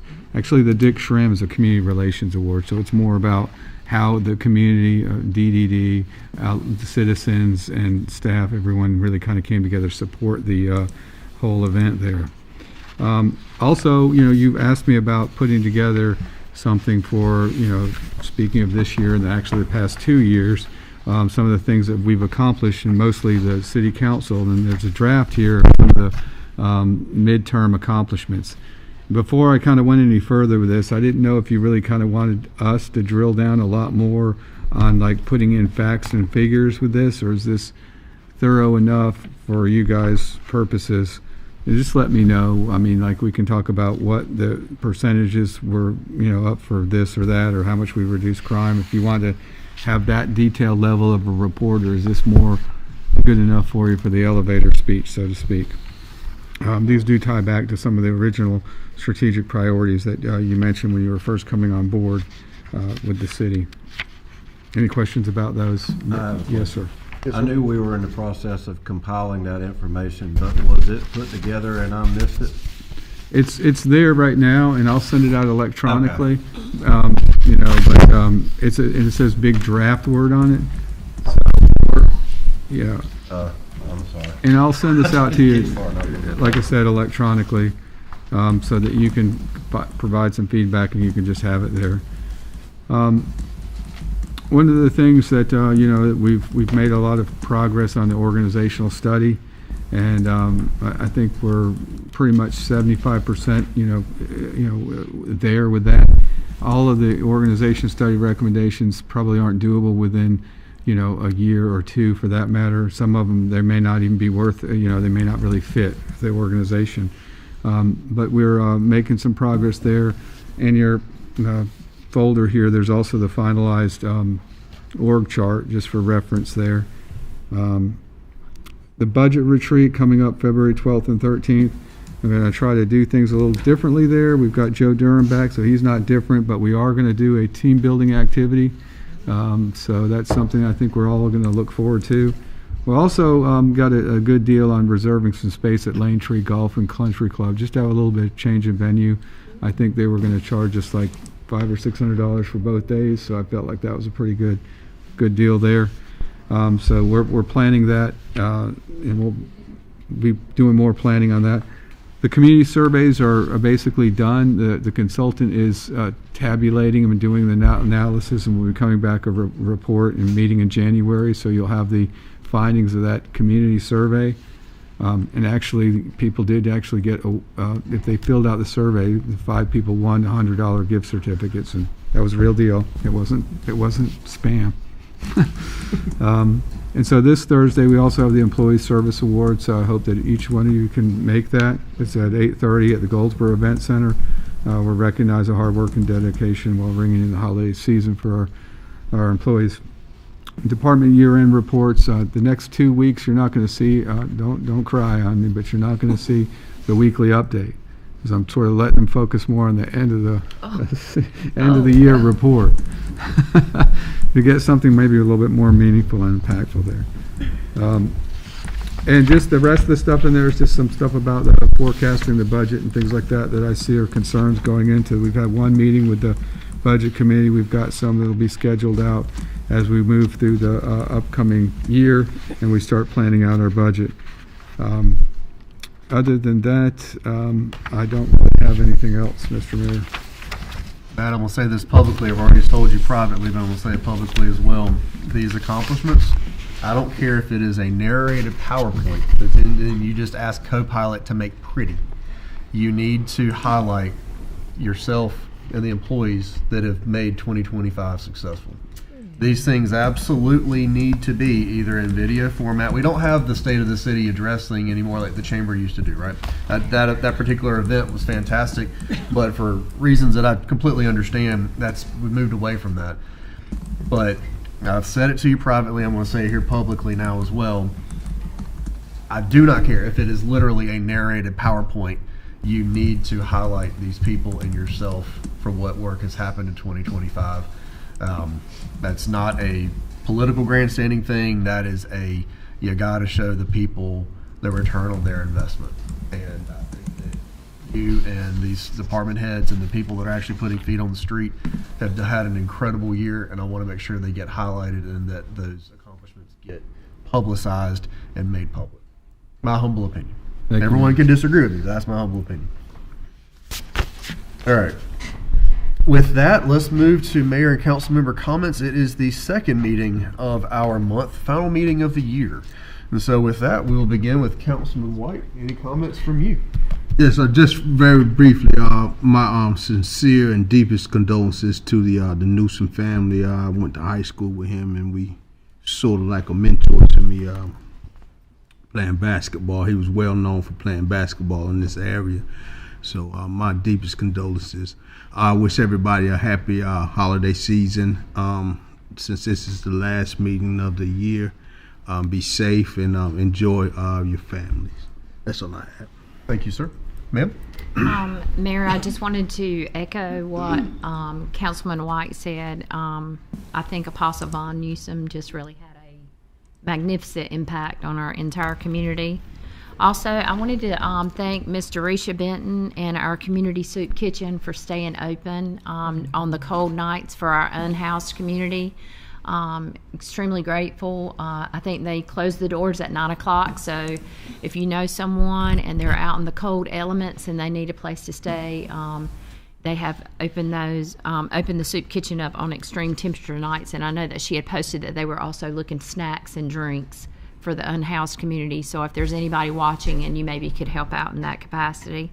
And also, Merry Christmas to all of our staff, our leadership team, everybody who serves for the city of Goldsboro. I know I speak for everybody up here that we are extremely proud of you guys. We love you and we thank you for all you do. And I'm not going to get emotional on the last one, but I just want to thank you all for your vote of confidence tonight. I wish my father was around to see this, but I'm extremely, extremely grateful for all of it. What was yours? I echo those sentiments. Just want to say happy holidays to everyone, and I'll see you in the new year. Yes, first of all, I would like to thank some of the members of the council for trusting me with being Mayor Pro Tem. I really have enjoyed this year working even closer with some of the staff. I've always worked with them, but I worked a little closer with them, and working with the mayor. It was a really good experience, and I think that everyone should be afforded the opportunity to do that. So I thank you guys for allowing me to have the opportunity to do that in my 72nd year. Also, I say the condolences to the Newsom family. They are part of our family. Kayla is married to my cousin. And so we are, while we're not close, he was very instrumental in my district and with the Impact Church. And so I'm just very, very sorry. And my heart, I know how it is to lose a good father.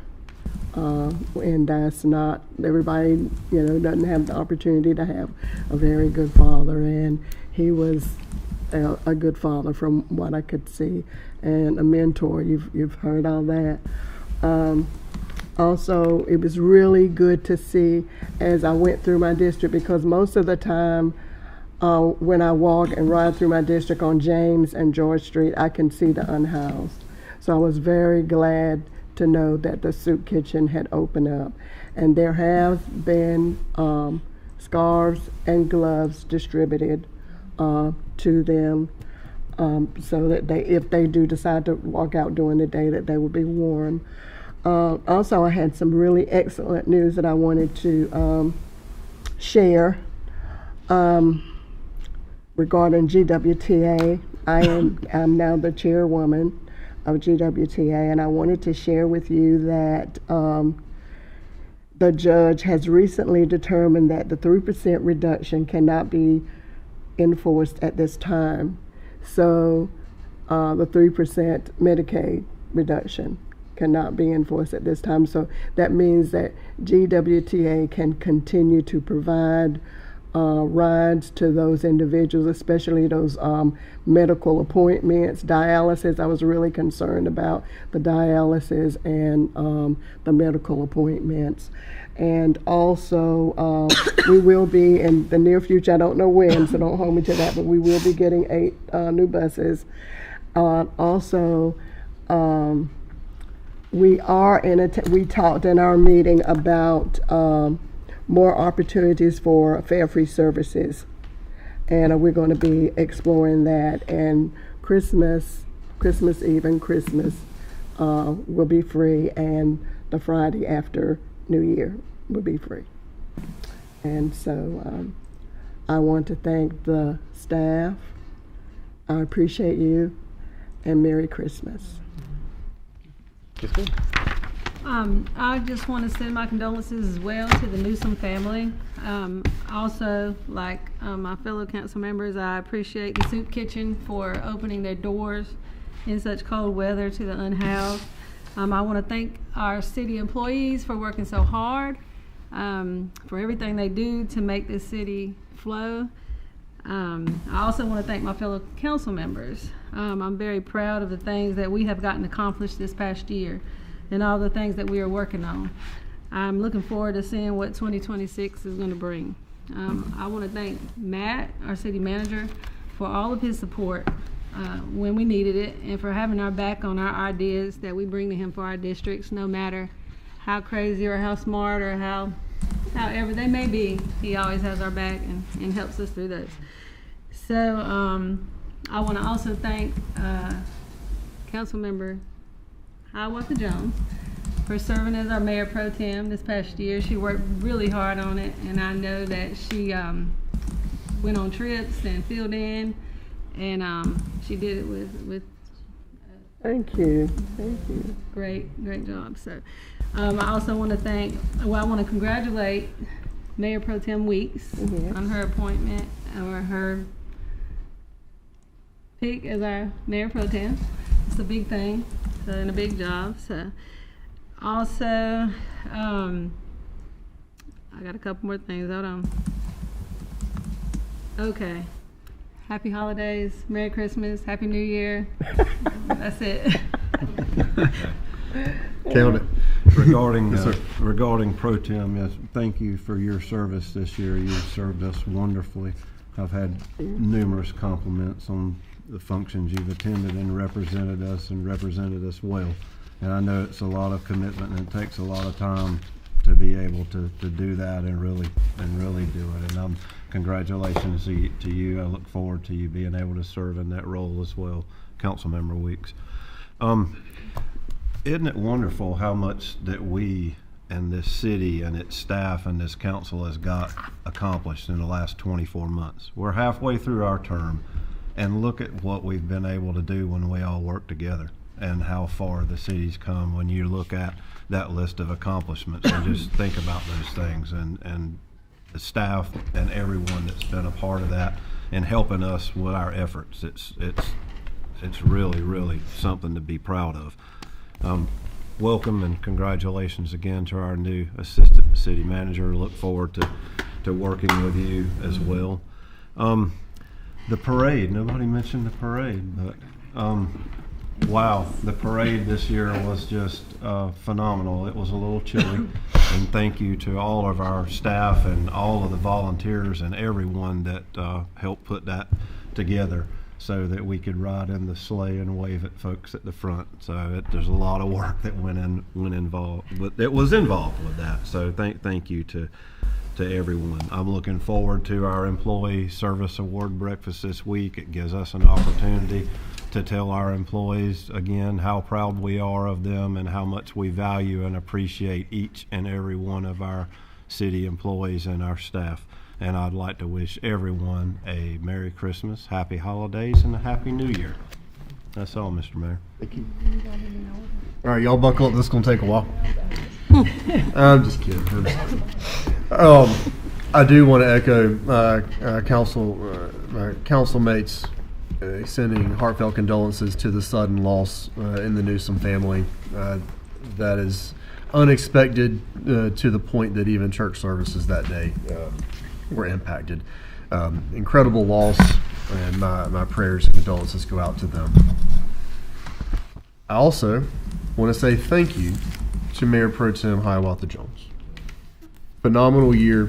Me learning how to be mayor, me learning how to use this position, it's certainly taken some lumps.